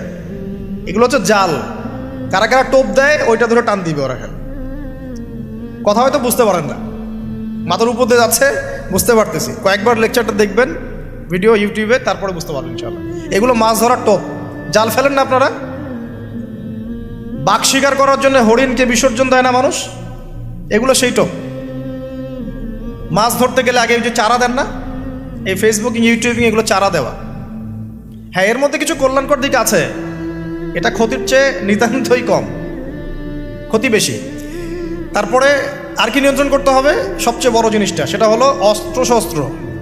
সারা বিশ্বের যত মারণাস্ত্র আছে, এমন অস্ত্র যেটা একটা বোম ফেললে একটা দেশ উড়ে চলে যাবে, এরকম অস্ত্রশস্ত্র নিয়ন্ত্রণ করতে হবে। সেটা করেছে না করে নাই? করেছে। এই যে দেখেন, এখন আপনি বুঝতে পারছেন যেটা আপনাকে সারা ওয়ার্ল্ডকে রুল করতে হয়, তাহলে আপনাকে এই সমস্ত বিষয়কে রুল করতে হবে। এগুলো রুল না করতে পারলে আপনি ওয়ার্ল্ডকে রুল করতে পারবেন না। আর নবীজি বলছেন দাজ্জাল সারা বিশ্বকে কি করবে? বলেন, সারা বিশ্বকে রুল করবে। তার মানে দাজ্জালকে এগুলো নিয়ন্ত্রণ করতে হবে, এবং দাজ্জালের ফলোয়ার্স যারা আছে ওদেরকে এগুলো নিয়ন্ত্রণ করতে হবে। এখন বলেন, পশ্চিমারা এবং জিউসরা এগুলো নিয়ন্ত্রণ করছে কি করছে না? তার মানে দাজ্জাল আসার সময় কাছে না দূরে? এবার বুঝতে পারছেন? এখন আসেন অন্যদিকে আসেন। শুধু এগুলো করলেই তো হচ্ছে না, এর পথে একটা বাধা আছে। ওই রুলিংসের পথে একটা বাধার নাম হচ্ছে মুসলিমরা। কারা? মুসলিমরা। কারণ মুসলিমরা জানে যে দাজ্জাল মিথ্যা, আল্লাহ পাক এটা পরীক্ষা করছেন। হ্যাঁ, ও যে আল্লাহ দাবি করবে, নিজেকে গড দাবি করবে বা সারা ওয়ার্ল্ডকে রুল করবে, এর বিরুদ্ধে একমাত্র শক্তি হিসেবে দাঁড়াতে পারলে মুসলিমরাই দাঁড়াতে পারবে। আর যাদের মধ্যে ধর্মীয় চেতনা আছে, যারা সৎ, নিজ নিজ ধর্ম পালন করে, তারাও কিন্তু এটাকে মেনে নিবে না। এখন তাহলে কি করতে হবে? ধর্মগুলোকে এলিমিনেট করতে হবে, ধর্মগুলোকে সরাতে হবে। এভাবে আস্তে আস্তে কি করলো, সব ধার্মিক তত্ত্বগুলোকে বাদ দিয়ে নাস্তিকতার তত্ত্বগুলো সব শুরু হলো সমাজে প্রচলন। আস্তে আস্তে আস্তে আস্তে ধর্ম আস্তে আস্তে মাইনাস হতে থাকলো এবং নাস্তিকতার তত্ত্বগুলো রাইজ করতে থাকলো। এটাও তারা করেছে। তারপরে মুসলিমদেরকে এখন বাধা দেওয়ার জন্য কি করতে হবে? কিছু কিছু জিনিসের দরকার। এই জায়গাতে আসে বোঝেন ভালো করে। এখন মুসলিমরা হয়ে গেল বাধার কারণ, করতে পারবো না। ওদের কাছে কোরআন আছে, ওদের কাছে হাদিস আছে, ওদের নবী মুহাম্মদ সাল্লাল্লাহু আলাইহি ওয়াসাল্লাম শেষ নবী, এবং মুহাম্মদ সাল্লাল্লাহু আলাইহি ওয়াসাল্লামের ফলোয়ার্সরা প্রায় 1400 বছর বিশ্বটা শাসন করেছে, করে নাই? তাহলে এরা তো বাধা। এখন আর মুসলিমদেরকে দুর্বল করতে হলে কি করতে হবে? তো প্রথমত ওরা ধর্মের মধ্যে অনেক তন্ত্রমন্ত্র ঢুকিয়ে দিয়েছে। ওই তন্ত্রমন্ত্রগুলো আগে একটু বলে নেই। যেমন ওরা মুসলিমদের মধ্যে কিছু মানুষ তৈরি করেছে যারা বলছে যে মুহাম্মদ সাল্লাল্লাহু আলাইহি ওয়াসাল্লাম শেষ নবী না, আরও নবী আসতে পারে। ঠিক আছে? এই যে ইমান হারা করে ফেললো আপনাকে আস্তে আস্তে। মুসলিমদের মধ্যে কিছু মানুষকে তারা তৈরি করেছে যারা বিধর্মী হয়েও দেখবেন ইসলামের লেবাস পোশাকে দিন প্রচার করছে, এরকম লোক আছে। মুসলিমদের মধ্যে এমন মানুষ তারা তৈরি করেছে যারা বলছে যে কবিরা গুনাহ করলেই কাউরে হত্যা করা যাবে। এভাবে তারা বিভিন্ন সন্ত্রাসবাদী সংগঠনে যোগ দিয়েছে। দেওয়ার ফলে মুসলিমদের মধ্যেই দেখা গেছে যে মুসলিম কান্ট্রিগুলোর মধ্যেই বোম ব্লাস্টিং, এখানে ওখানে বিস্ফোরণ, এগুলো করছে। এটাকে আমরা খাওয়ারিজ আকীদা বলি। তারা আবার ঢুকিয়ে দিয়েছে মুসলিমদের মধ্যে একদল মানুষ বলছে যে আলী রাদিয়াল্লাহু আনহু তিনি আল্লাহর মর্যাদা পাওয়ার যোগ্য, নাউজুবিল্লাহ। তার মর্যাদা মুহাম্মদ সাল্লাল্লাহু আলাইহি ওয়াসাল্লামের চেয়েও বেশি, নাউজুবিল্লাহ, বা তার সমমানের, এইসব কথাও বলছে। এরকম একটা শ্রেণীও বের হয়েছে। আবার নতুন আরেক শ্রেণী বের হয়েছে মুসলিমদের মধ্যে, বলছে যে কোরআন মানবো, হাদিস মানার কোনো দরকার নাই, কোরআন মানলেই যথেষ্ট, হাদিস মানার কোনো দরকার নেই। আবার একটা দল বের করবে, মানে করেছে দেখবেন, যারা হচ্ছে আবার শুধু লা ইলাহা ইল্লাল্লাহ বললেই হবে, আমলের কোনো দরকার নাই। শৈথিল্যবাদী, মুরজিয়া বলে এদেরকে, শুধু লা ইলাহা ইল্লাল্লাহ বললেই হবে, আমলের কোনো দরকার নাই। আবার একটা দল বের করেছে যে যুক্তি দিয়ে কোরআন যতটুকু বুঝবো এটাই মানা যাবে, এর বাইরে মানা যাবে না, মুতাজিলা। যুক্তি দিয়ে কোরআন যতটুকু বুঝবো এতটুকু মানবো, যুক্তির বাইরে যায় মানবো না। এরকম শত শত আকীদার মানুষকে তারা মুসলিমদের মধ্যেই ছড়িয়ে দিয়েছে, এবং মুসলিমদের মধ্যে এই ফিতনাগুলো ছড়িয়ে দেওয়ার ফলে উম্মাহ কি হয়ে গেছে? বিভক্ত হয়ে গেছে। এরপরেও আবার দেখবেন হকপন্থী যারা, তাদের মাঝে সূক্ষ্মভাবে তারা ষড়যন্ত্র করে আপোষে ফাটল সৃষ্টি করে দিয়েছে। বিশুদ্ধ মানহাজের, বিশুদ্ধ আকীদার একটা জামায়ার মধ্যেও দেখবেন আবার ফাটল সৃষ্টি হয়ে গেছে। এগুলো ধর্মতাত্ত্বিকভাবে তারা আক্রমণ করেছে। আবার তরুণ যুবকদেরকে এই যে internet section, gaming section, online section, অহেতুক সময় নষ্টর কিছু এলিমেন্টস, গেমিং সেকশন, এগুলো দিয়ে ব্যস্ত রেখেছে। ফ্রি মিক্সিং ছড়িয়ে দিয়েছে, ফ্রি মিক্সিং, নারী পুরুষের একাকার। এখন জেনা ছড়িয়ে দেওয়া হয়েছে, জেনার উপকরণ পর্নোগ্রাফি ছড়িয়ে দেওয়া হয়েছে, সবাই ঘরে বসে এগুলো দেখছে। মাদকটাকে সহজ করে দেওয়া হয়েছে, সবাই এখন এদিকে ছুটছে। রিবা ছড়িয়ে দেওয়া হচ্ছে, সবাই সুদ খাচ্ছে। মানে মুসলিম উম্মাকে ধ্বংস করার জন্য চতুর্দিক থেকে তারা কিন্তু আক্রমণ করেছে। কেন আক্রমণ করেছে? কারণ ওই রুল করতে হলে, তাদেরকে সারা ওয়ার্ল্ডকে রুল করতে হলে সবচেয়ে বড় বাধা কারা? মুসলিমরাই। এই কারণেই সুদূর প্রসারী নীল নকশা একে প্রায় 100-200 বছরের প্ল্যান করে তারা এই কাজগুলো করেছে, যে কাজগুলোতে তারা প্রায় 80-90% সফল। আর আমরা বিগত 100 বছরে সবচেয়ে বেশি যে কয়টা মাসআলা নিয়ে পড়েছিলাম সেটা হচ্ছে হাত বাঁধা, নাভির নিচে না উপরে না বুকে, রফুল এদেন করবো কি করবো না, আমিন জোরে হবে না আসতে, পায়ে পা লাগবে কি লাগবে না। আর বিগত 100 বছরে 100 বছর কিন্তু হয়ে গেছে। 1914 সালে অটোম্যান ডিফিটের পরে 2022 চলছে, এখন প্রায় 100 বছর হয়ে গেছে। তো 100 বছরে তারা কিন্তু এই সমস্ত সেক্টরগুলো উন্নতি করে আজকে রুলিং স্টেট। আপনাকে বোঝাচ্ছিলাম ওরাই কিন্তু সারা ওয়ার্ল্ডকে রুল করছে। আর মাসিহুদ দাজ্জালও কিন্তু ইহুদিদেরকে নিয়ে সারা ওয়ার্ল্ডকে রুল করবে। আচ্ছা, এখন বুঝতে পারছেন অলরেডি যারা বিচক্ষণ শ্রোতা যে এই পরিস্থিতিটা শুধুমাত্র ওদের সাফল্য বললে ভুল হবে, এখানে সবচেয়ে বড় কথা আমাদের ব্যর্থতা। কারণ বিগত 1400 বছরে কিন্তু আমাদের অবস্থা এমন ছিল না। ওমর রাদিয়াল্লাহু আনহুর যুগে আমাদের অবস্থা এমন ছিল, আবু বকর সিদ্দিকের যুগে এমন ছিল, তারপরে আপনার উসমান আলী রাদিয়াল্লাহু আনহুমা তাদের যুগে কি আমাদের অবস্থা এমন ছিল? 4 খলিফার যুগ ছিল প্রায় 30 বছর। কত বছর? 30 বছর। 30 বছর ইসলামী খেলাফা চলেছে। তার আগে নবী সাল্লাল্লাহু আলাইহি ওয়াসাল্লাম 23 বছরে সমাজ সংস্কার করেছেন। ওই 23 বছর যদি ধরি, পরের 30 বছর এখানে কিন্তু ইসলামের জয় জয়কার। 4 খলিফার পরেও উমাইয়ারা শাসন এসেছে। কারা আসছে? উমাইয়ারা শাসন করেছে প্রায় 80 থেকে 90 বছর বা 92 বছর। এই 92 বছরেও কিন্তু মুসলিমদের অবস্থা এমন ছিল না। ছিল? কথা বুঝতে পারছেন না? ছিল না। তারপরে শাসন এসেছে আব্বাসীয়রা শাসন করেছে প্রায় 550 বছর। কত বছর? কথা বলেন। প্রায় 550 বছর। এই 550 বছরেও মুসলিমদের অবস্থা এমন ছিল না যেমনটা এখন আজকে আছে। তারপরে ফাতিমি খেলাফত গিয়েছে, তুলুনি খেলাফত গিয়েছে, এদিকে মামলুকদের শাসন গিয়েছে, কর্ডোভার ইসলামিক খেলাফত গিয়েছে, মোগলরা চলে গেছে, উসমানীয়রা চলে গেছে। মুসলিমদের অবস্থা কিন্তু এমন ছিল না। এই হিস্ট্রিগুলো কয়জন জানো? এই 1400 বছর ইসলামের হিস্ট্রিগুলো কয়জন জানো? এই 1400 বছরে আমাদের অবস্থা কিন্তু এমন ছিল না। এখন বর্তমান সিচুয়েশন আর এই 1400 বছরের সিচুয়েশনকে আমরা মিলাতে পারছি না। করণীয় কি আপনার? কেন হলো এই অবস্থা? মানে কি করতে হতো বা কি করা উচিত? কেন হলো এই অবস্থা? মোটা দাগে কয়েকটা কথা হচ্ছে, আমরা বেশিরভাগই ইল্লা মাশা আল্লাহ, আমরা বেশিরভাগই কোরআন এবং সুন্নাহ থেকে দূরে সরে আসছি, 1 নাম্বার। 2 নাম্বার, আমরা বেশিরভাগই আমলের দিকে জোর যতটা না দিয়েছি, ইলম অর্জন, জ্ঞান অর্জনের দিকে অত বেশি জোর দেইনি। কথা বুঝতে পারছেন না মনে হয়? আমরা আমলের দিকে জোর দিচ্ছি না এমন না, আমল করতে চাই আমরা খুব, কিন্তু কোরআন সুন্নাহর গভীর জ্ঞান অর্জন করা এবং সমসাময়িক বিশ্বের জ্ঞানগুলো অর্জন করার দিকে আমরা কিন্তু খুব একটা ফোকাস করছি না। আবার অনেকে তো এখন পর্যন্ত এই যুগে এসেও জেনারেল শিক্ষাকে স্বীকৃতি দিচ্ছেন না। এই শিক্ষাটার দরকার আছে, কোরআন সুন্নাহর সাথে এই শিক্ষাটা অর্জন করলে বিশ্বকে এগিয়ে নেওয়া যাবে, আমরা তো স্বীকৃতি দিচ্ছি না। ইংরেজি শিখলে এখনও অনেকের চুলকানি হচ্ছে, না দরকার নাই, ম্যাথামেটিক্সের দরকার নাই, সায়েন্সের দরকার নাই, আইসিটির দরকার নাই, হ্যাঁ, আন্তর্জাতিক বিশ্ব সম্পর্কে জানার দরকার নাই, এগুলো কিন্তু আমরা এখনও ঢুকাচ্ছি না। ঢুকালেও খুব লো স্কেলে, যেটাতে খুব একটা কাজ হচ্ছে না। তো দেখেন, আমরা আমলের দিকে খুব ফোকাস করেছি ঠিকই, কিন্তু পরিপূর্ণ জ্ঞান অর্জনের কনস্ট্রাকটিভ সিলেবাসের দিকে আমরা কিন্তু সবাই ফোকাস করি নাই। বিগত 100 বছর আমরা পিছিয়ে আসছি এখানে। আবার যারা জেনারেল লাইনে পড়েছি আমরা বেশিরভাগ, তারা মাশাআল্লাহ 20-25 বছর পড়েছি, এখানে আবার আমরা ইসলামটা পাই নাই। এখানে ইসলাম থেকে আমরা আবার সরে আসছি।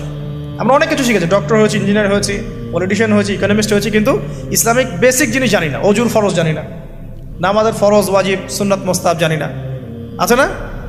ফরজ গোসল কেমন করে করতে হয় সেটাও আমরা বুঝতে পারছি না, জানি না অনেকেই। পরে যখন হেদায়েত আসে তখন আবার পড়াশোনা শুরু করি, তখন জানি। সিলেবাস ওয়াইজ আপনি পাচ্ছেন না। এখানে জ্ঞানের একটা দৈন্যতা আছে না, মেরুকরণ আছে না? এই জ্ঞানের মেরুকরণ হচ্ছে দায়ী, প্রথম কথা। তারপরে হচ্ছে কোরআন সুন্নাহ থেকে সরে আসা, 2 নাম্বার। 3 নাম্বার, আমল করেছে ঠিকই, কিন্তু পরিপূর্ণ আমলে আমরা বিশ্বাসী না অনেকেই। হ্যাঁ, যে আমলগুলো করলে কোনো সমস্যা হয় না সেগুলো করছি ঠিকই, যে আমলগুলো করলে সমস্যা হবে সেগুলো আবার করতে চাই না। কীরকম? নামাজ পড়লে কোনো সমস্যা নাই, আপনি নামাজ পড়বেন, তাসবিহ তাহলিল করবেন, হ্যাঁ, আপনি সময় লাগাবেন, ওকে ফাইন। কিন্তু সুদ নিয়ে কথা বললে বা সুদের এগেনস্টে কিছু করলে প্রবলেম, আপনি করতে যাচ্ছেন না। ওটা নিয়ে লেকচার দিলে আপনার চাকরি থাকবে না, আপনার ইমামতি থাকবে না। আপনি স্টেজে উঠছেন, মাহফিল কমিটি কানে কানে বলে দিচ্ছে যে এখানে ভাই অনেক সুদ করা আছে, সুদ নিয়ে কথা বলা যাবে না, এখানে ভাই অমুক আছে ভাই, এগুলো নিয়ে কথা বলা যাবে না। হ্যাঁ, আমাদের মাহফিলে যিনি দান করেছেন উনি আবার অনেক বড় তামাকের ব্যবসায়ী, তামাক নিয়ে কথা বলেন, যাই বলেন। এই যে পরিপূর্ণ যে আমল, মানে ইসলামের পরিপূর্ণতা, আমি আমল করব, পারি না পারি আগে বিশ্বাস তো করবো যে হ্যাঁ পরিপূর্ণটাই ইসলাম, এখন পারছি না সেটা আলাদা বিষয়। এখান থেকে আমরা অনেকে সরে আসছি। আর কি দেখেন, আমরা কিন্তু আদর্শ পরিবারটা গড়তে অনেকে ব্যর্থ হয়েছি। 4 নাম্বার, 5 পরিবারের একজন নামাজ পড়ে, বাকিরা পর্দা নাই, নামাজ নাই, খেয়ালও নাই আমাদের। আবার দেখবেন আমাদের মা বোনদের পর্দা শিথিলতা করে দিয়েছি আমরা, সব জায়গায় উন্মুক্ত হয়ে ঘুরছে। তার চেয়ে বড় কথা, আমরা কিন্তু অনেকে আবার হারাম রিজিকে ঢুকে গেছি। রিজিকের ক্ষেত্রে আমরা হালাল হারামের পরোয়া করছি না, সুদ ঘুষ জেনা ব্যভিচার সবখানেই আছি আমরা, দুর্নীতি সব জায়গায় আছে। তো এই আর কি কারণ। সবচেয়ে বড় কথা, ইউনাইটেড নেশনসটা, মানে আমাদের মুসলিম উম্মার ইউনিটিটা নষ্ট হয়ে গেছে। সবাই বাহ্যিকভাবে যদি বলি আমরা সবাই ভাই ভাই, কিন্তু আপোষে আমরা আসলে হিংসাত্মক মনোভাব পোষণ করছি, বোধ পলিটিক্যালি এবং ধর্মতাত্ত্বিকভাবেও। দেখবেন এই যে সিজন আসবে, ইলেকশনের সিজন, নিজের ভাই, আপন ভাই ভাই মারামারি করবে। উভয় মুসলিম, ওই ভাই মুসলিম এক্স, এই ভাই ওয়াই, এও মুসলিম, এক্স ওয়াই মারামারি করে, দুজনে মুসলিম। দুনিয়ার জন্য, দুনিয়ার একটা ক্ষমতার জন্য উভয় ভাই ডেমোক্রেটিক পদ্ধতি থেকে মারামারি করে জীবন শেষ। অথচ দুইজনই আমার ভাই, দুইজন মরলে জানাজা পড়বো, তাই না? দুইজনই মুসলিম, আমরা চাবো দুজনে জান্নাতে যাক। একইভাবে ধর্মের দিকে দেখবেন, দুইটা মুসলিম দল এই রক্ত মাংস খাওয়াখাওয়ি করছে, দুইটা মুসলিম বক্তা একজন একজনকে কামড়াকামড়ি করছে, দুইটা মুসলিম মানে মানহাজার মানুষ উভয় একে অপরকে কাদা ছড়াছড়ি করছে। এই যে ছোট মানসিকতা, মানে কি বলবো, যে মিন মাইন্ডেড সাইকোলজি, এটা আমাদের উম্মার ভাঙনের জন্য অনেকটা দায়ী আর কি। আমরা লিবারাল হতে পারি নাই, উদার হতে পারছি না, সবাইকে ভাই মনে করতে পারছি না, সবার কল্যাণকামী হওয়ার মানসিকতাটা হারিয়ে যাচ্ছে। এই জিনিসগুলো আমাদের পিছিয়ে পড়ার অন্যতম কারণ হয়ে দাঁড়িয়েছিল আর কি। আর পলিটিক্যাল ইস্যুগুলো তো বাদ, কারণ আমরা তো ওই লেভেলে যাই নাই। এখন তো ইসলামিকভাবে ওইটা সব জায়গায় ইম্পোজ করা হয় নাই, এই কারণে আপনি ওয়ার্ল্ড অ্যাফেয়ার্সে গিয়ে ইসলাম নিয়ে কথা বলতে পারছেন না। তো অনেকগুলো কারণেই আমরা পিছিয়ে পড়েছি। এই কারণগুলো কীভাবে সলভ করা দরকার সেটা আপনারা আরও ভালো বুঝতে পারছেন। জ্ঞান অর্জনের দরকার আছে, এখন আমল বাড়িয়ে দেওয়ার দরকার আছে, আদর্শ পরিবারের প্রয়োজন আছে, হালাল রিজিকের প্রয়োজন আছে, পর্দায় চলে আসার দরকার আছে, আমাদের আগামী প্রজন্মকে মানুষ করার দরকার আছে, উম্মার ঐক্যবদ্ধতার পিছনে কাজ করার দরকার আছে, এবং ইসলামের বিরুদ্ধে যে বিভ্রান্ত মতবাদগুলা, এগুলোর বিপক্ষে দালিলিক জবাব দেওয়ার প্রয়োজন আছে এখন। তো এভাবে কিন্তু আমরা আবারও ওই নতুন জায়গায় আসতে পারবো ইনশাল্লাহ। আমি হতাশাবাদীদের অন্তর্ভুক্ত নই, আমি ব্যক্তিগতভাবে, এবং এই উম্মা কখনো হতাশ হবে না ইনশাআল্লাহ। কারণ নবী সাল্লাল্লাহু আলাইহি ওয়াসাল্লাম মাত্র 23 বছরের মধ্যে যদি আইয়ামে জাহিলিয়াতকে পরিবর্তন করে ফেলতে পারেন, তাহলে সেই আল্লাহ যদি জীবিত থাকেন, সেই নবীর সুন্নাহ যদি জীবিত থাকে, এবং সেই কোরআন যদি আমাদের হাতে থাকে, আজকেও সম্ভব সারা ওয়ার্ল্ডের প্রেক্ষাপট পরিবর্তন করা। আমরা বড় স্বপ্ন দেখতে চাই, ছোট স্বপ্ন দেখবেন কেন, বড় স্বপ্ন দেখবেন। এই স্বপ্নের উপর দাঁড়িয়েই তো ইনশাআল্লাহ ইমাম মাহদী এই বিশ্বে ইসলাম প্রতিষ্ঠা করবেন না? তিনি কেমন করে করবেন? তিনি তো একা, কেমন করে করবেন? নিঃসন্দেহে তার কিছু মানুষ থাকবে যারা তার মতো করে চিন্তা করে, যারা পরিপূর্ণ ইসলাম পালনে নিজেকে উৎসর্গ করতেও প্রস্তুত থাকবে। এমন তো কিছু মানুষ তিনি নিয়ে আসবেন, তিনি তো পারবেন। ঈসা ইবনে মারিয়াম তো আসবেন, আমি বললাম 10টা আলামত, তার মধ্যে একটা হচ্ছে ঈসা ইবনে মারিয়াম আসবেন, এবং তিনি এই জুলুমের ভিত্তিটা উপড়ে ফেলবেন। এটা কি এমনি এমনি হবে?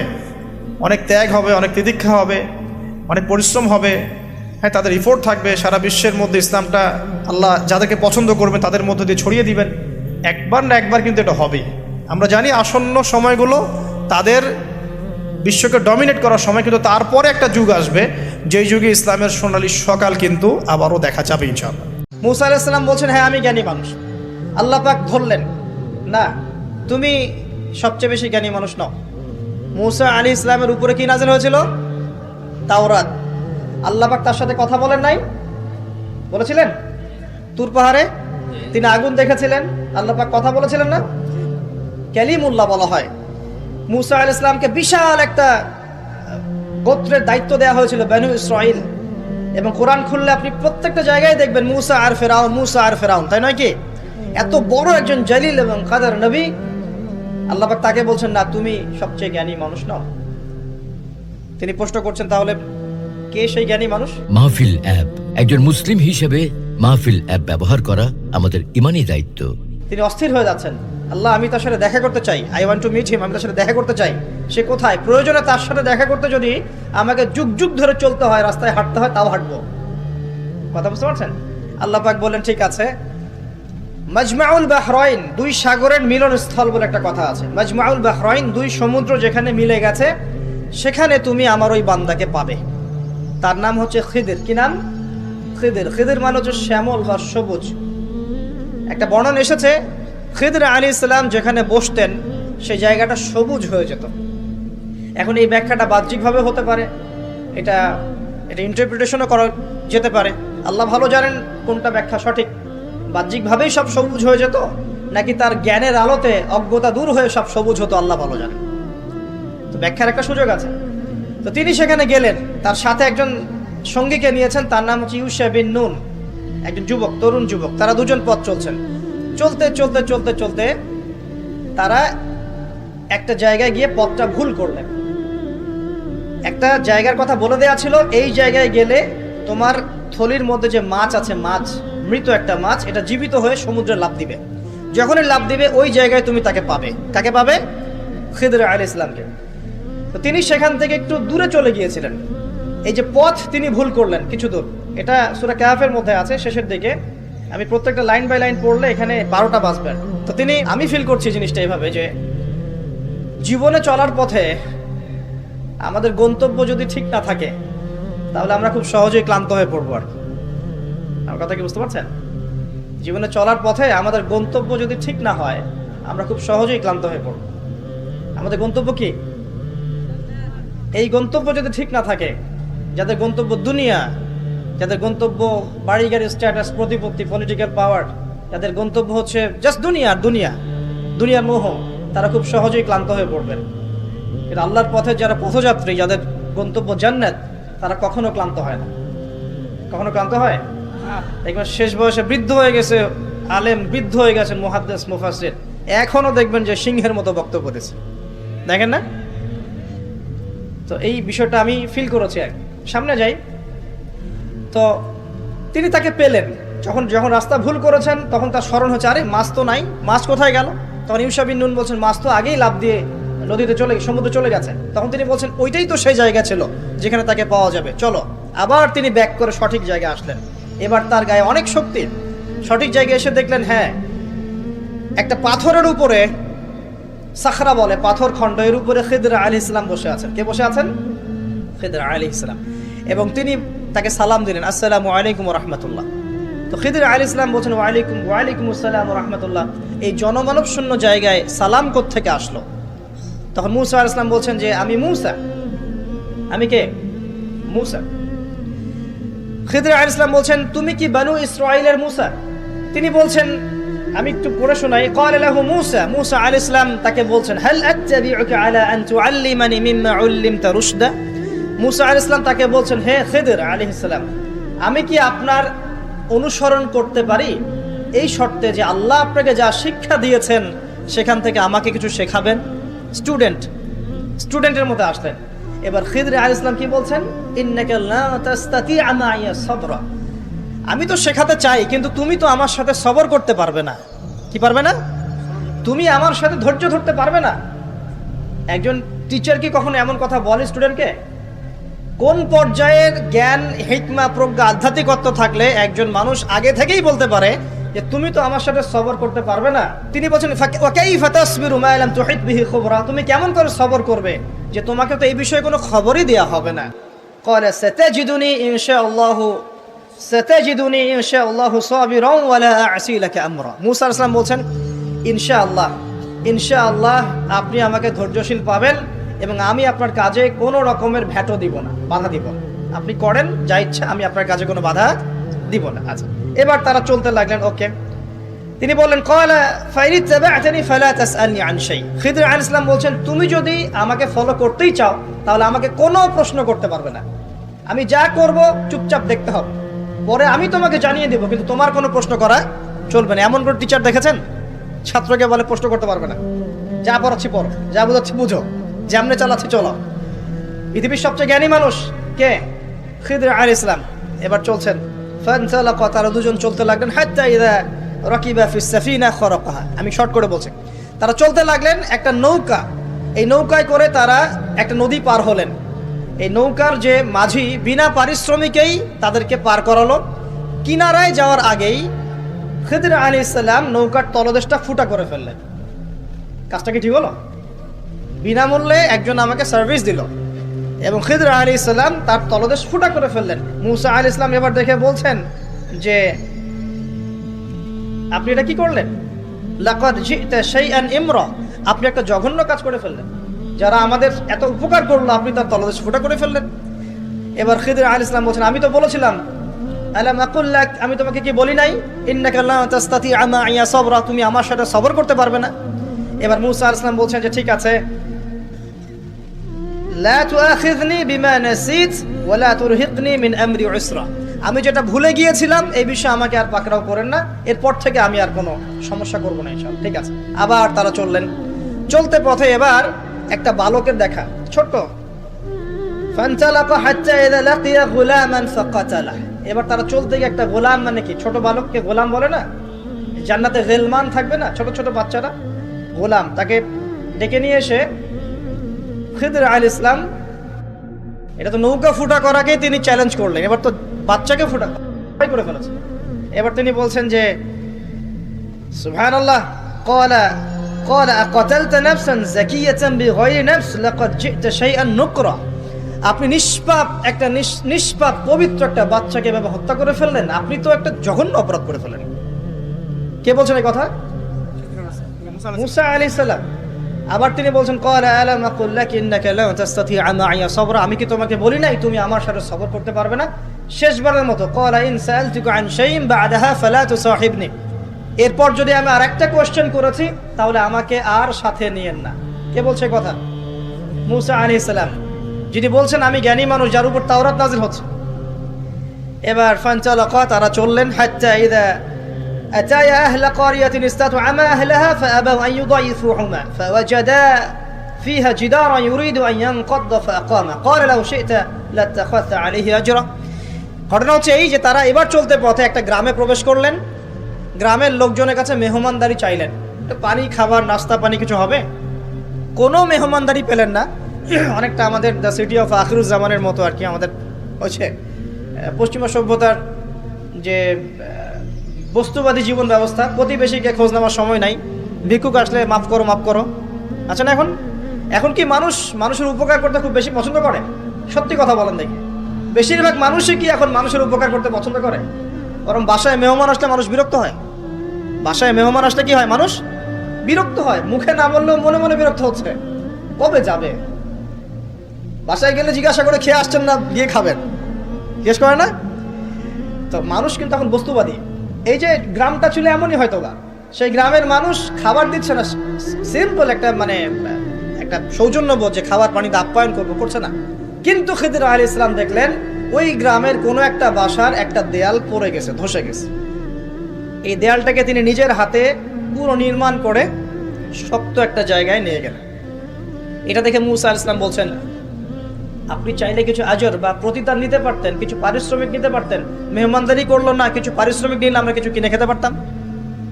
তো এবার খিদর আলাইহিস সালাম বলছেন, হাদা ফিরাকু বাইনি ওয়া বাইনাক, এই হলো তোমার আর আমার মাঝের ফিরাক, মানে বিচ্ছেদ। এরপরে তোমার সাথে আমার আর পথ চলা হলো না। আমাদের নবী মুহাম্মদ সাল্লাল্লাহু আলাইহি ওয়াসাল্লাম বলেছিলেন হাদিসের মধ্যে, যদি সেদিন মুসা আলাইহিস সালাম এভাবে কাউন্টার প্রশ্নগুলো না করতেন, অনেক জ্ঞান হয়তো শেখা যেত, কিন্তু এটা হলো না। প্রথমে যে বলেছেন খিদর আলাইহিস সালাম, ইন্নাকা লা তাসতাতি'আ মা'ইয়া সাবরা, তুমি আমার সাথে সবর করতে পারবে না, এটা কি ফলেছে না ফলে নাই? ফলেছে না ফলে নাই? আচ্ছা, এবার চলেন সামনে। তিনি বিচ্ছেদের আগে বলছেন, ঠিক আছে, যাওয়ার আগে আমি তোমাকে জানিয়ে দিব কি কারণে আমি এই কাজগুলো করেছি। এক নাম্বার, আমি যে নৌকাটা ফুটা করেছিলাম, আমি শর্ট করে বলছি, ওই নৌকা যদি ফুটা না করতাম তাহলে এই সমুদ্রের পিছনে একটা জলদস্যুদের দল ছিল, এরা ভালো ভালো নৌকাগুলোকে হাইজ্যাক করে, সিজ করে নেয়। এই নৌকা ফুটা আছে, এই নৌকা তারা নিবে না। বাহ্যিক চোখে মনে হচ্ছে যে আমি ওই ব্যক্তিদের ক্ষতি করেছি, কিন্তু আসলে আমি ওই ব্যক্তিদের কিন্তু উপকার করেছি প্রকৃত অর্থে। তুমি সেটা বুঝতে পারো নাই, কারণ তুমি বাইরের চোখ দিয়ে দেখেছ, আর আমি আল্লাহ পাকের মারেফত দিয়ে দেখেছি। কথা কি বুঝতে পারছেন? দ্বিতীয় যে বাচ্চাটাকে আমি খুন করেছি, বা খুন না, এটা খুন বলা ঠিক হবে না, হত্যা করেছি, সেই বাচ্চাটাকে আমি নিজেরই হত্যা করি নাই, আল্লাহ পাকের আদেশে করেছি। কারণ এই বাচ্চা যদি বড় হতো তাহলে এই বিশ্বের বড় কাফেরদের একজন হতো। যদি ফেরাউনকে ছোটবেলায় করতো তাহলে কি ফেরাউন বড় হতো? আচ্ছা, যাই হোক, যদিও এটা তাকদীর বা কদর, এটা আমি আল্লাহর আদেশে করেছি, আমি নিজের মন গড়া কোনো দর্শনে কাজটা করি নাই, আল্লাহর হুকুমে করেছি। তৃতীয় যে দেয়ালটা আমি নির্মাণ করেছিলাম, ওই বাড়িতে থাকে দুইজন এতিম বালক, যাদের পিতা এবং মাতা খুবই সৎ ছিল। কি ছিল? সৎ ছিল। এখানে একটা ছোট্ট কথা বলে দেই, আমি যদি পিতা মাতা হিসেবে সৎ হই, আমি যদি পিতা মাতা হিসেবে সৎ হই, নেককার, মুত্তাকি, পরহেজগার হই, আমাদের বংশধরদের ভালো মন্দ দেখার দায়িত্ব আল্লাহ পাকের। এই যে খিদর আলাইহিস সালাম বহু বছর পর সেখানে এসেছেন, পিতামাতা অনেক আগেই মারা গেছেন, ওই খিদর আলাইহিস সালামের হাতে এতিম বালকের খেদমত আল্লাহ পাক করে দিলেন। বুঝতে পারছেন কথা? এতিম দুই বালকের এই দেয়াল ছিল, এই দেয়ালের নিচে ওই দুই এতিম বালকের পৈতৃক রেখে যাওয়া কিছু সম্পত্তি আছে মাটির নিচে। যদি দেয়াল নির্মাণ না করতাম, মানুষ ওই সম্পদ নিয়ে চলে যেত। এখন দেয়াল দিয়ে আমি এটাকে শক্ত করে দিয়েছি, এরা যখন বড় হবে তখন সেই সম্পদ পাবে। তো বাহ্যিকভাবে তোমার কাছে মনে হয়েছে আমি বিনা পারিশ্রমিকে অহেতুক একটা কাজ করছি, কিন্তু সত্যিকার অর্থে আল্লাহর হুকুমে আমি সেটা দেখেছি যা তুমি দেখতে পারো নাই, আমি সেটা বুঝেছি যা তুমি বুঝতে পারো নাই। এরপরে তাদের বিচ্ছেদ হয়ে যায়। আমি আপনাকে একটু দেখাই যে এখানে দেখুন 3টা ক্ষেত্রেই মূসা আলাইহিস সালাম বাহ্যিকতাকে প্রাধান্য দিয়েছেন, কিন্তু খিদর আলাইহিস সালাম ইন্টারনাল আইজ বা আমরা যেটাকে বলি ইন্টারনাল অবজারভেশন, এটাকে প্রাধান্য দিয়েছেন। আপনি আর আমি যদি খিদর আলাইহিস সালামের মতো মুত্তাকি, পরহেজগার, জ্ঞানী, নিরহংকারী এবং বিনয়ী হতে পারি, কোরআন এবং সুন্নাহর মানদণ্ড চর্চা করে ইখলাস ঠিক রেখে, নিয়াত ঠিক রেখে শুধুমাত্র আল্লাহ পাকের সন্তুষ্টির জন্যে আল্লাহর পথে দাওয়াতের কাজ, মেহনতের কাজ, দিনের প্রচার প্রসারের কাজ করতে পারি, ইনশাআল্লাহ তাআলা আপনার যদি হৃদয়টা কলবুন সালিম হয়, কলবের মধ্যে নূর থাকে, আল্লাহর মারিফত থাকে, ইনশাআল্লাহ আপনি এমন কিছু দেখবেন যা সবাই দেখবে না, আপনি এমন কিছু শুনবেন সবাই শুনবে না, আপনি এমন কিছু উপলব্ধি করবেন যা সবাই করতে পারছে না। এখানে 3টা ক্ষেত্রেই খিদর আলাইহিস সালাম এমন কিছু দেখেছেন, বুঝেছেন যা মূসা আলাইহিস সালাম পারেন নাই। পৃথিবীর সবচেয়ে জ্ঞানী মানুষের এক্সাম্পল আপনাকে দিচ্ছি আমি। এই 3টা ঘটনা আপনি কি বুঝলেন? বাহ্যিকতা আর রিয়েলিটি, মানে যেটা দেখা যাচ্ছে বাহ্যিক চোখ দিয়ে, আর রিয়েলিটি বাস্তবতা এক জিনিস না। দেখেন খিদর আলাইহিস সালাম কিন্তু একদিনে একা একা হয়নি। প্রথমত আল্লাহ পাক তার সম্পর্কে কি বলেছেন একটা কথা বলে দিই। আল্লাহ পাক বলছেন যে তিনি আল্লাহর একজন বান্দা ছিলেন, ফাওয়াজাদা আবদান, তিনি আল্লাহর একজন বান্দা ছিলেন, মিন ইবাদিনা, আল্লাহর বহু বান্দাদের মধ্যে তিনি একজন আল্লাহর বান্দা ছিলেন। কে? খিদর আলাইহিস সালাম। আতাইনাহু রাহমাতাম মিন ইনদিনা, খিদর আলাইহিস সালামকে আমি আমার পক্ষ থেকে রহমত দিয়েছিলাম। আল্লাহর পক্ষ থেকে কি দিয়েছেন আল্লাহ পাক? রহমত, দয়া। আপনি দয়ালু না হতে পারলে, আপনি যদি দয়ালু না হতে পারেন তাহলে আল্লাহর সেই মারিফত, নূর আর জ্ঞান পাবেন না। তো আগে মানুষের প্রতি, উম্মার প্রতি, সবার প্রতি দয়ালু হতে হবে। তো হ্যাঁ, সবাই আমার ভাই, সবাই আমার উম্মার অংশ, আমি সবার কল্যাণ চাই, কেউ আমার শত্রু নয়। একটা দয়ালু মনোভাব তো লাগবে আগে। নিজের আগে মনে করেন আমি হকের ডিলার, জান্নাতের ডিলার, তোমাদের লিজ লাগলে আসো নিয়ে যাও, তাহলে তো সমস্যা। মনের মধ্যে যদি হিংসার, বিদ্বেষ, পরশ্রী কাতরতার, অহংকারের এইসব বিষ বাষ্প পুষে রাখেন, তাহলে খিদর হবেন কিভাবে? নূর পাবেন কিভাবে? মারিফত অর্জন করবেন কিভাবে? আর হক বাতিল চিনবেনই বা কিভাবে? নিজে চিনবেন না, মানুষকে চেনাবেন কিভাবে? এই কারণে দেখবেন যে ওয়ার্ল্ড অ্যাফেয়ার্স নিয়ে কোনো কথা বললে বলে ভবিষ্যৎবাণী করছে, অথচ এটা বাস্তব বর্তমান, সেটা খেয়াল নাই। যেটা বাস্তব বর্তমান সেটাকে ভবিষ্যৎ মনে করছে। পুরো ওয়ার্ল্ডের ইকোনমিক সিস্টেম একটা ভয়ঙ্কর হুমকির মুখে আছে। বড় বড় যারা ইকোনমিক্সট এবং যারা মিলিটারি অ্যাফেয়ার্স নিয়ে পড়াশোনা করেন, তারা বলছেন যে এই বিষয়গুলো ওয়ার্ল্ডের সামনে দাঁড়িয়ে আছে। আর পড়াশোনা করে কোরআন সুন্নাহর জ্ঞানের সাথে এই যুগোপযোগী জ্ঞানগুলোকে একত্রিত করে যখন আমরা এগুলোর সলিউশন দেওয়ার চেষ্টা করছি, বলছে গণক, বলছে ভবিষ্যৎ বক্তা, বলছে অমুক তমুক। অথচ ইসলাম, আলেম ওলামা এবং যারা দিনের দায়ী, মোবাল্লেগ, তাদের কাছ থেকে জনগণ আসলে আশা করে কি? আপনারা কি আমাদের কাছে শুধু এটাই আশা করেন ওয়াজ মাহফিলের এখানে বসবো, সুবহানাল্লাহ বলা শেখাবো, আলহামদুলিল্লাহ পড়লে কত নাকি হয় এটাই শেখাবো, হ্যাঁ মাসলা মাসাইলগুলো শেখাবো, এতটুকুই যথেষ্ট? হাত বাঁধবেন কোথায়, রফুল ইয়াদান করবেন কি করবেন না, আমিন জোরে নাচতে, এগুলো নিয়েই কথা বলবো খালি? আমরা কি খালি এই আধ্যাত্মিকত্বের বিষয়গুলোই, ইবাদত বন্দেগীর জীবনের কথাগুলোই বলবো? ইসলামে কি ইকোনমিক কোনো সেকশন নাই? ইসলামে কি পলিটিক্স নাই? ইসলামে কি জিও পলিটিক্স নাই? ইসলামে কি অন্যান্য ফিলোসফিক্যাল থটসগুলো নাই? তাহলে যুগ এবং জিজ্ঞাসার সমাধান আপনারা আমাদের কাছে আশা করেন কি করেন না? যুগ এবং জিজ্ঞাসার যে সমাধান, এটা তো আপনার আলেম ওলামার কাছে আশা করবেন, তাই নয় কি? না কার কাছে আশা করবেন? কে দিবে আপনাকে সমাধান? এখন এই সমাধান দেওয়ার জন্য যোগ্যতা কি লাগবে? আপনাকে খিদির হতে হবে, খিদর আলাইহিস সালামের মতো দূরদর্শিতা সম্পন্ন হতে হবে। কিভাবে হবেন? ওই যে আল্লাহ পাক বলছেন আমি তাকে রহমত বা দয়া দিয়েছি। আগে দয়ালু হতে শেখেন, আগে মনের হিংসা দূর করেন, মনটা পবিত্র করেন। আগে পবিত্র হচ্ছে না, টেনশনের কিছু নাই। আল্লাহওয়ালা কোনো মানুষের কাছে আসেন, এসে পড়ে থাকেন, পবিত্র হয়ে যাবে ইনশাআল্লাহ। আল্লাহওয়ালা যে মানুষরা আছেন, আল্লাহর মারিফতওয়ালা মানুষরা, তাদের কাছে সোহবতে গিয়ে পড়ে থাকেন 5 দিন 7 দিন 1 মাস 40 দিন, ইনশাআল্লাহ দেখবেন আপনি অনেক কিছুই শিখবেন। সবকিছু বইপত্র পড়ে শেখা যায় না, সবকিছু বইপত্র পড়ে আর এই সার্টিফিকেটস অর্জন করে সব শেখা যায় না। কেন শেখা যায় না? আল্লাহ পাক বলছেন আতাইনাহু রাহমাতাম মিন ইনদিনা ওয়া আল্লামনাহু মিন লাদুন্না ইলমা। এই হচ্ছে পয়েন্ট। আল্লাহ বলছেন আমি খিদিরকে আমার পক্ষ থেকে জ্ঞান শিখিয়েছি। কার পক্ষ থেকে? আমি আবার বলছি ওয়া আল্লামনাহু মিন লাদুন্না ইলমা, আমি খিদির আলাইহিস সালামকে আমার পক্ষ থেকে জ্ঞান শিখিয়েছি। আল্লাহর পক্ষ থেকে তার কাছে জ্ঞান ছিল। খিদির আলাইহিস সালাম কয়টা ডিগ্রি অর্জন করেছেন? কয়টা সার্টিফিকেট? কোন কোন স্কুল কলেজ ইউনিভার্সিটি? তিনি কি হার্ভার্ডে পড়েছিলেন? তিনি কি কেমব্রিজে পড়েছেন? আমাদের প্রাচ্যের অক্সফোর্ডে পড়েছেন? তো এখানে পড়েও খিদির হতে পারছি না কেন? তাহলে সমস্যা কোথায়? তার মানে জ্ঞান শুধুমাত্র প্রোটেস্ট্যান্ট ভার্সনে সার্টিফিকেটস অর্জন করা নয়, আর বইপত্রের খালি লেটার্সগুলোকে মুখস্থ করাই নয়, এগুলোই জ্ঞান নয়। যতক্ষণ পর্যন্ত এগুলোর আমল না আসবে এবং আল্লাহওয়ালা মানুষের সোহবতে না থাকবে, আত্মশুদ্ধি অর্জন না হবে, কলব পরিষ্কার না হবে, ততক্ষণ পর্যন্ত আল্লাহর মারিফত পাবেন। আমি কি কথা বোঝাতে পারছি? একটু উঁচু স্তরে কথা বলছি হয়তো আপনাদের সামনে, কিন্তু কথাগুলো খুব ইম্পর্টেন্ট। আপনারা পরে বুঝবেন, রেকর্ডিং হচ্ছে, পরে বারবার শুনেন। শুধুমাত্র প্রোটেস্ট্যান্ট ভার্সনে এগুলো মুখস্থ করার মধ্যে জ্ঞান সীমাবদ্ধ নয়। এটা আপনি পড়লেন বই, সার্টিফিকেটস অর্জন করলেন। আপনি ডক্টর হতে চান, আমার পাশে একজন ডক্টর বসে আছেন। এখন যদি আমি বলি যে আপনি ডক্টর হতে চান অর্থোপেডিক্সের বইগুলো আপনাকে দিয়ে দিলাম, বাসায় গিয়ে পড়েন, ডক্টর হয়ে যান, হবে? পারবে কি কেউ করতে? তাকে মেডিকেল কলেজে ভর্তি হতে হবে, ক্লাস করতে হবে, তার চেয়ে বড় বড় ডক্টরদের সোহবতে থেকে জ্ঞান শিখতে হবে, প্র্যাকটিক্যাল করতে হবে, কত কাজ। এই কাজগুলো আমরা দিনের ক্ষেত্রে করতে চাই না।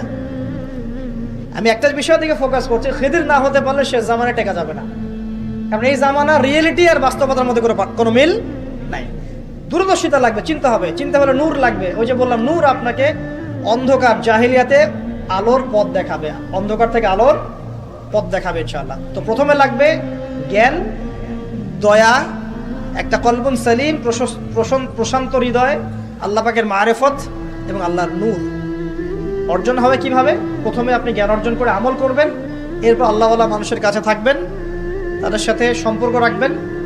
আলেম ওলামা থেকে ডিটাচড হয়ে থাকবেন না, কখনো না। তাদের সোহবতে গিয়ে গিয়ে পড়ে থাকবেন। সপ্তাহে 5 দিন কাজ করছেন, 2 দিন তো ফ্রি আছেন, 2 দিনের মধ্যে 1 দিন সময় দিবেন। পারা যাবে না? বহু ওলামায়ে কেরাম বাংলার আনাচে কানাচে কাজ করছেন, অফলাইনেই, অনলাইনে তাদেরকে পাবেন না আপনি। এমনও আল্লাহওয়ালা মারিফতওয়ালা মানুষ আছে বাংলাদেশের মাটিতে, যাদেরকে আপনি অনলাইনে একটা ছবিও খুঁজে পাবেন। শুধুমাত্র নিজে নিজে জ্ঞান অর্জন নয়, আমল দরকার, সোহবত দরকার। আর কি দরকার? বললাম কলবুন সালিম, প্রশান্ত একটা হৃদয় দরকার, আল্লাহ নূর দরকার, মারিফত।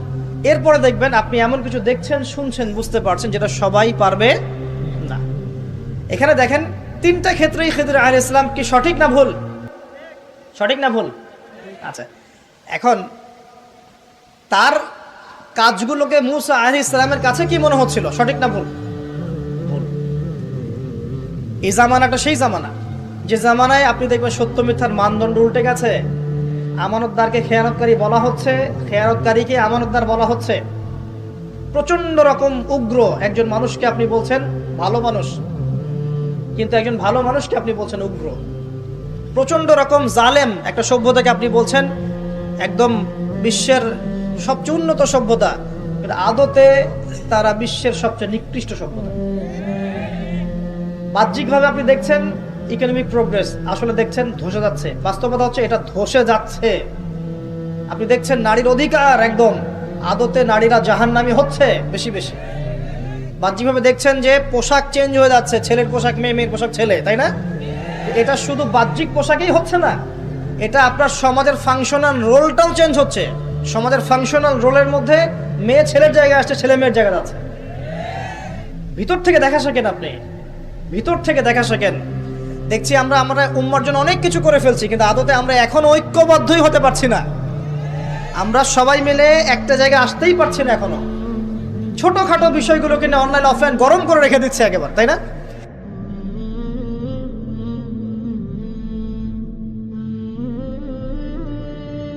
আনুহলিক ওয়াফিনা সালিহিন ইয়া রাসূলুল্লাহ, হে আল্লাহর রাসূল সাল্লাল্লাহু আলাইহি ওয়াসাল্লাম, আমাদের মধ্যে ভালো মানুষরা থাকা সত্ত্বেও কি আমরা ধ্বংস হয়ে যাব? আপনি যে বলছেন ওয়াইলুল লিল আরব, আরবদের জন্য ধ্বংস।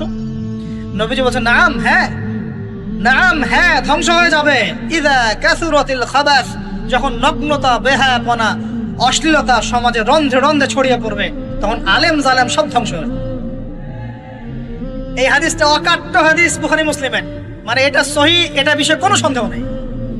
তাহলে নবীজি 1445 বছর আগে বলছেন যে আরবদের জন্য ধ্বংস ধেয়ে আসছে, এবং দেয়াল এভাবে খুলে দেয়া হয়েছে।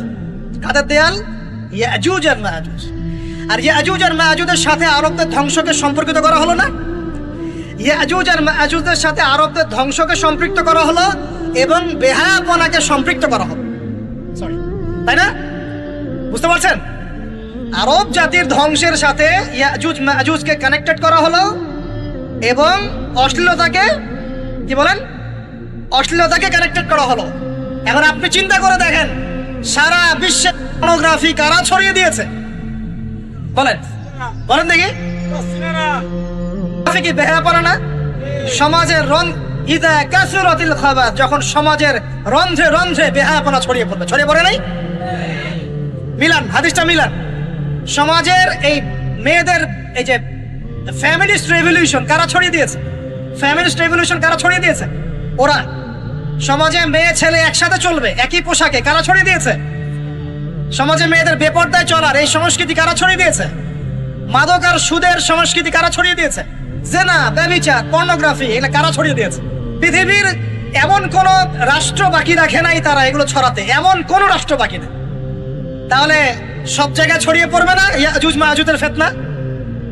ছড়িয়ে পড়েছে। আল্লাহ পাক আমাদেরকে এই পশ্চিমা গোলক ধাঁধা থেকে হেফাজত করুন, আমিন। আমাদের সংস্কৃতি নিয়ে আমরা বুক ফুলায় বাঁচবো ইনশাল্লাহ, আমাদের সংস্কৃতি নিয়ে আমরা চলবো ইনশাল্লাহ। আমাদের কোরআন আছে, হাদিস আছে, আমাদের নবী আছেন, আমাদের সাহাবীরা আছেন, আমাদের দিন আছে ইনশাল্লাহ। আমাদের অন্য কাউকে প্রয়োজন আছে? এই যে প্রযুক্তিগত কথাগুলো বললাম, একটু মাথা খাটান, এগুলো আমরাই তৈরি করতে পারবো ইনশাল্লাহ। সব ঢেলে সাজানো যাবে ইনশাআল্লাহ তাআলা।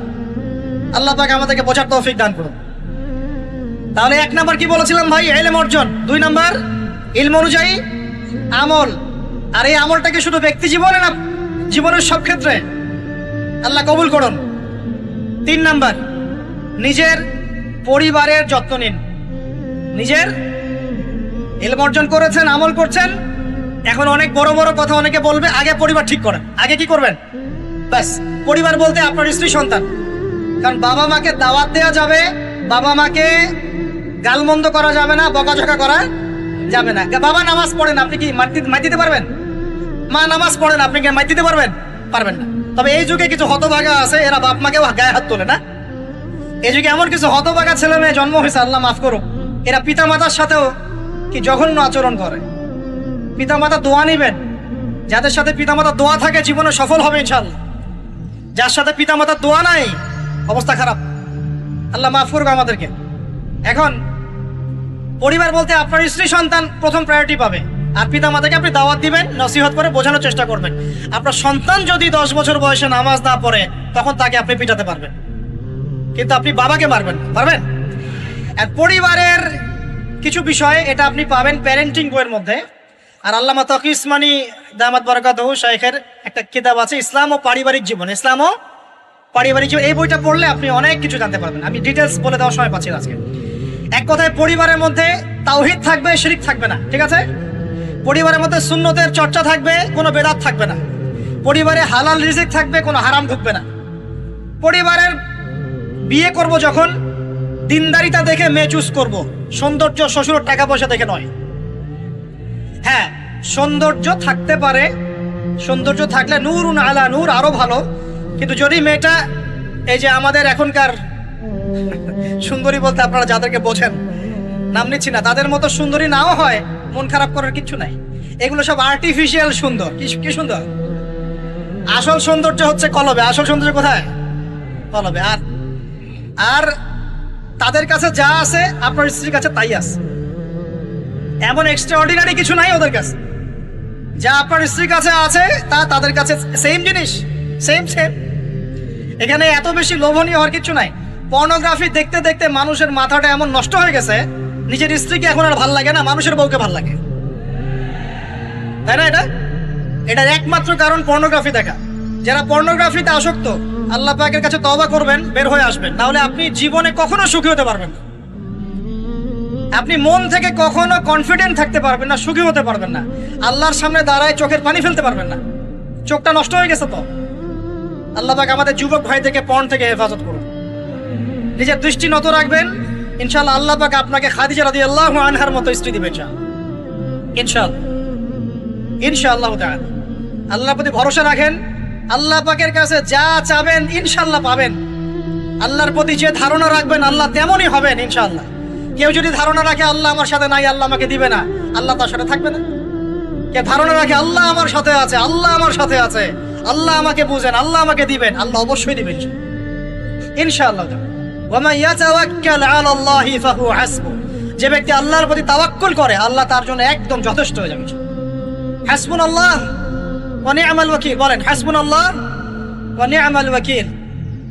স্ত্রী চুজ করবেন কি দেখে? শ্বশুরের টাকা, যৌতুক নেবেন, দিনদারিতা। আর দিনদারিতা কি বাইরের বোরখা দেখেই ফিক্স করা যাবে? বোরখাওয়ালা মেয়েরা তো এখন গ্রামে গঞ্জে হাট বাজারে সব জায়গায় কফি শপে বসে বসে ডেটিং করছে। বলেন আদর্শ পরিবার গঠন করা। কোন বইয়ের নাম বললাম? কার বই পড়বেন? আল্লামা তাকি উসমানী দামাত বারাকাতু, বইটার নাম কি?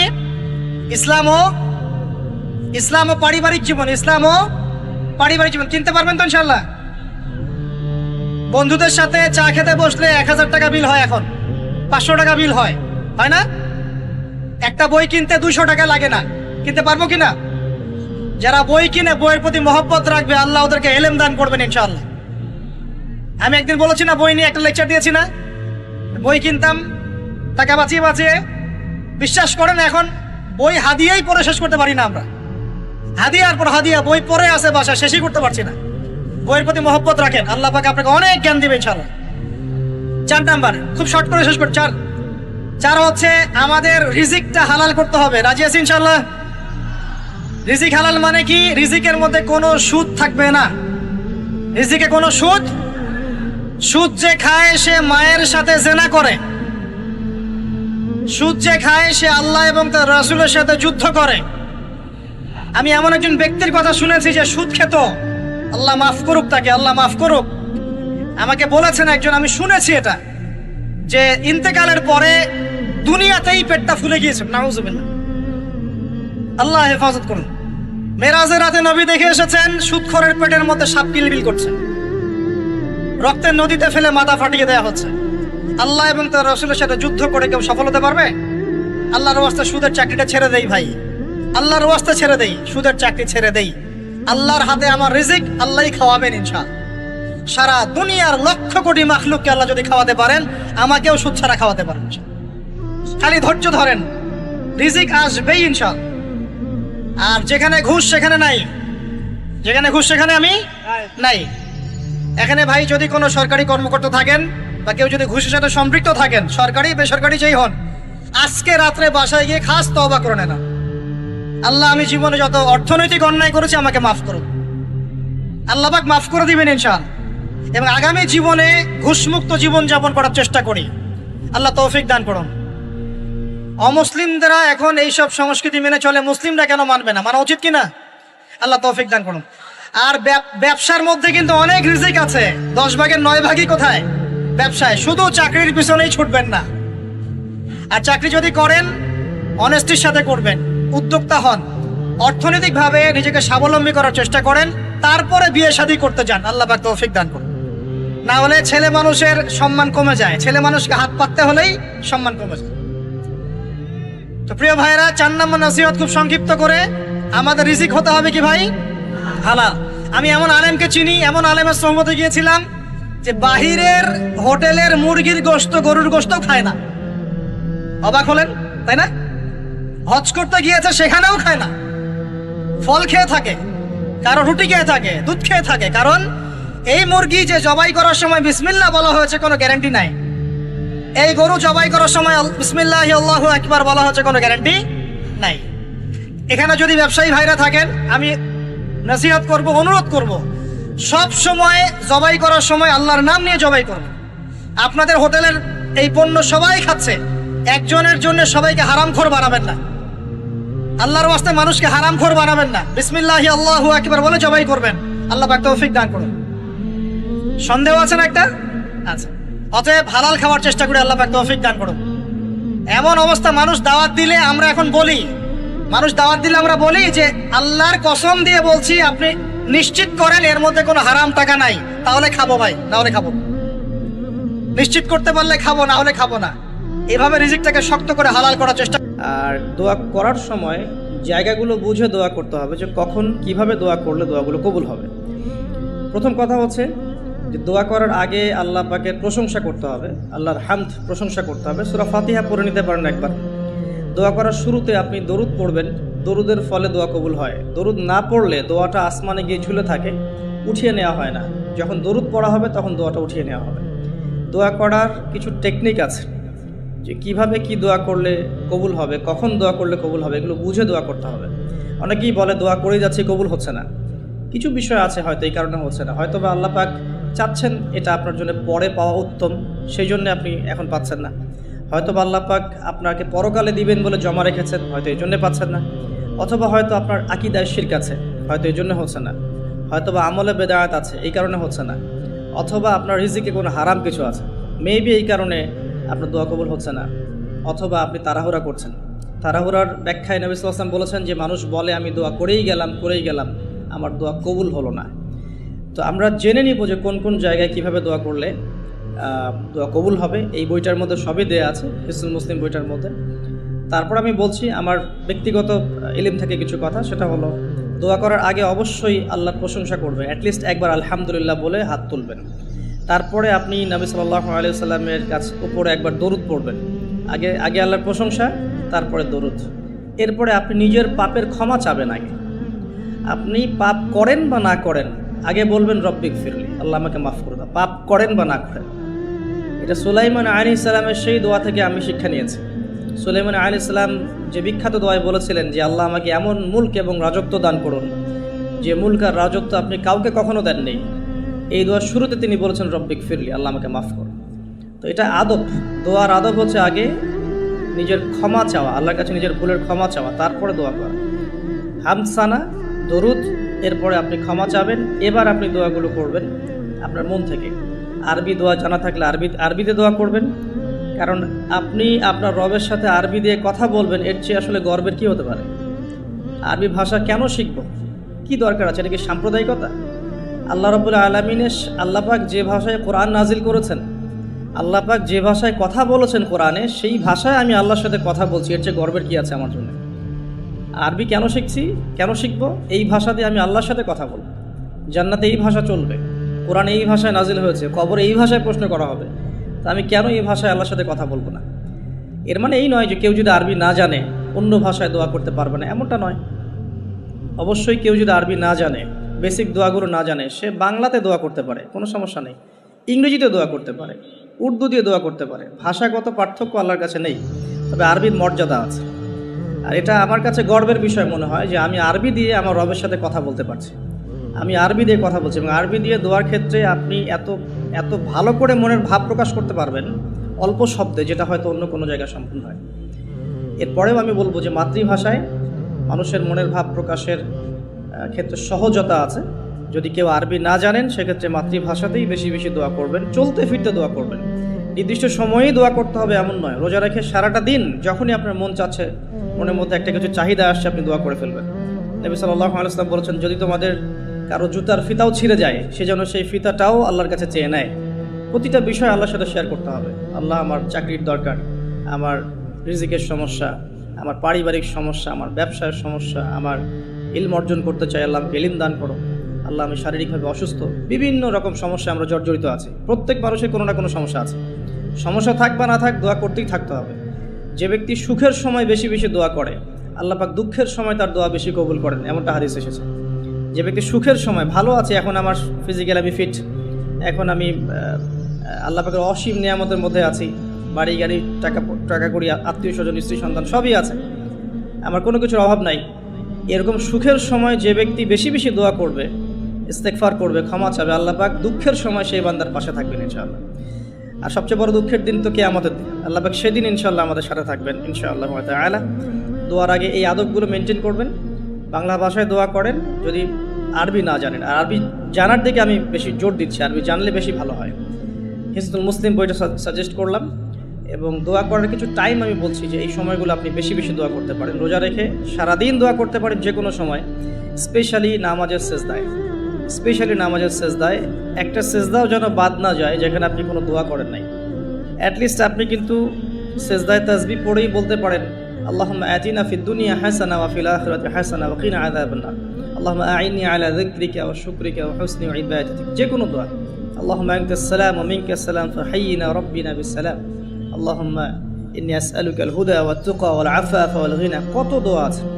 রব্বি হাবলি মিনাস সালিহিন, আল্লাহুম্মা রব্বানা আতিনা ফিদ দুনিয়া হাসানা ওয়া ফিল আখিরাতি হাসানা ওয়া কিনা আযাবান নার, রব্বিরহামহুমা কামা রাব্বায়ানি সগীরা, রব্বানা আতিনা মিন লাদুনকা রাহমা ওয়া হাইয়্ লানা মিন আমরিনা রাশাদা। প্রচুর দোয়া আছে, দোয়ার উপরে সেশন করা যাবে। আপনি সেজদায় বেশি বেশি দোয়া করেন, মিনিমাম 1টা 2টা 3টা করে দোয়া করার চেষ্টা করেন। যদি আরবি না জানেন, আপনি নফল নামাজে, সুন্নত নামাজে বাংলাতেও দোয়া করলে ইনশাআল্লাহ কবুল হবে। আল্লাহ পাক সমস্ত ভাষায় বোঝেন ইনশাআল্লাহ তাআলা। সেজদায় দোয়া করেন বেশি বেশি। আমি সাজেস্ট করবো যে রমজান মাসে আপনি 2 আজানের মাঝখানে দোয়া করবেন। আজান হয়েছে, আজানের সময় দোয়া করলে দোয়া কবুল হয়ে যায়। আজান এবং একামতের মাঝখানে দোয়া করলে দোয়া কবুল হয়ে যায়। রমাদান মাসে লাইলাতুল কদর আছে, শেষ দশকের বেজর রাতগুলোর মধ্যে আমরা একে পাবো। যদি কেউ লাইলাতুল কদর পেয়ে যায়, সেই রাত্রে যে দোয়া করবে সে দোয়াগুলো কবুল হবে ইনশাআল্লাহ তাআলা। কাউকে ইফতার করানোর পর দোয়া করলে দোয়া কবুল হতে পারে ইনশাআল্লাহ। দান সাদাকা করার পর দোয়া করলে দোয়া কবুল হতে পারে ইনশাআল্লাহ।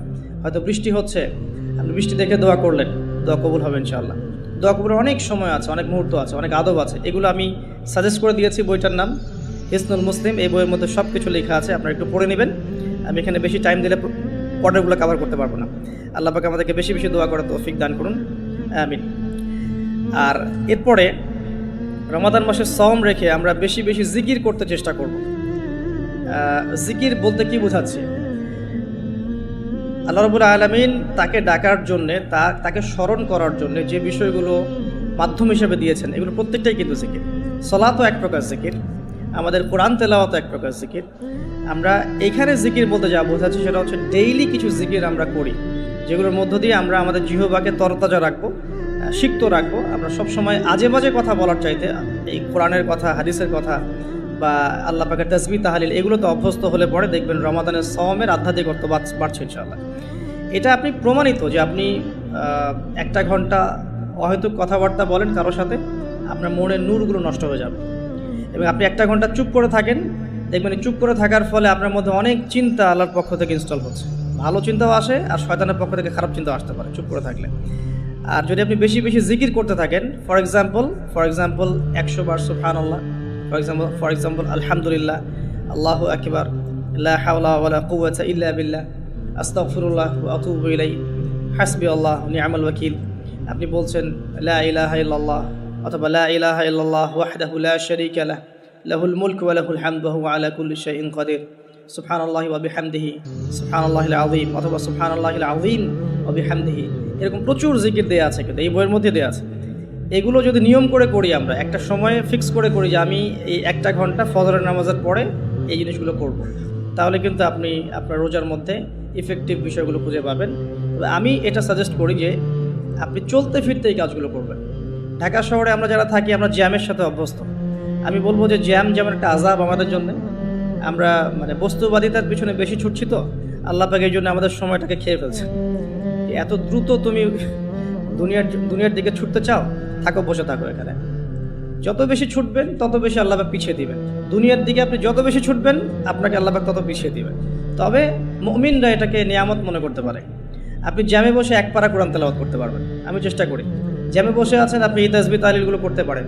তাসবিহ একটা পকেটে রাখেন, আপনি বের করেন, জ্যামে বসে আছেন, 100 বার সুবহানাল্লাহ পড়তে আপনার 5 মিনিটও লাগবে না। 100 বার আলহামদুলিল্লাহ পড়তে পারেন বসে বসে, 100 বার আল্লাহু আকবার পড়তে পারেন, লা ইলাহা ইল্লাল্লাহ পড়তে পারেন, আস্তাগফিরুল্লাহ ওয়া আতুবু ইলাইহি 100 বার পড়তে পারেন, আল্লাহুম্মা সাল্লি আলা মুহাম্মাদ ওয়া সাল্লিম দরুদ পড়তে পারেন 100 বার। আপনি দেখবেন সময়টা কাজে লাগলো, আপনার কিন্তু সময়টা কাজে লাগলো, এবং আপনার মনের মধ্যে কিছু খারাপ চিন্তা চেতনা আসছিল, এটা দূর হয়ে গেল, মনটা শান্ত হলো, রিল্যাক্স থাকলেন, আল্লাহর নূর আসলো।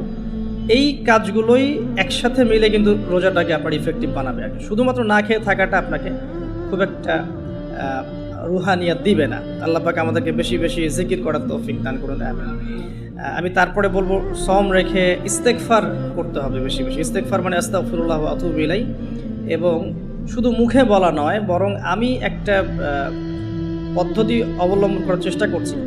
আমার কাছে এটা ইফেক্টিভ মনে হয়েছে বলে শেয়ার করছি। সেটা হলো, আমি চেষ্টা করছি যে আমার জীবনে যে পাপগুলো হয়েছে আমার দ্বারা, যেগুলো আমার মনে পড়ছে বড় বড় পাপ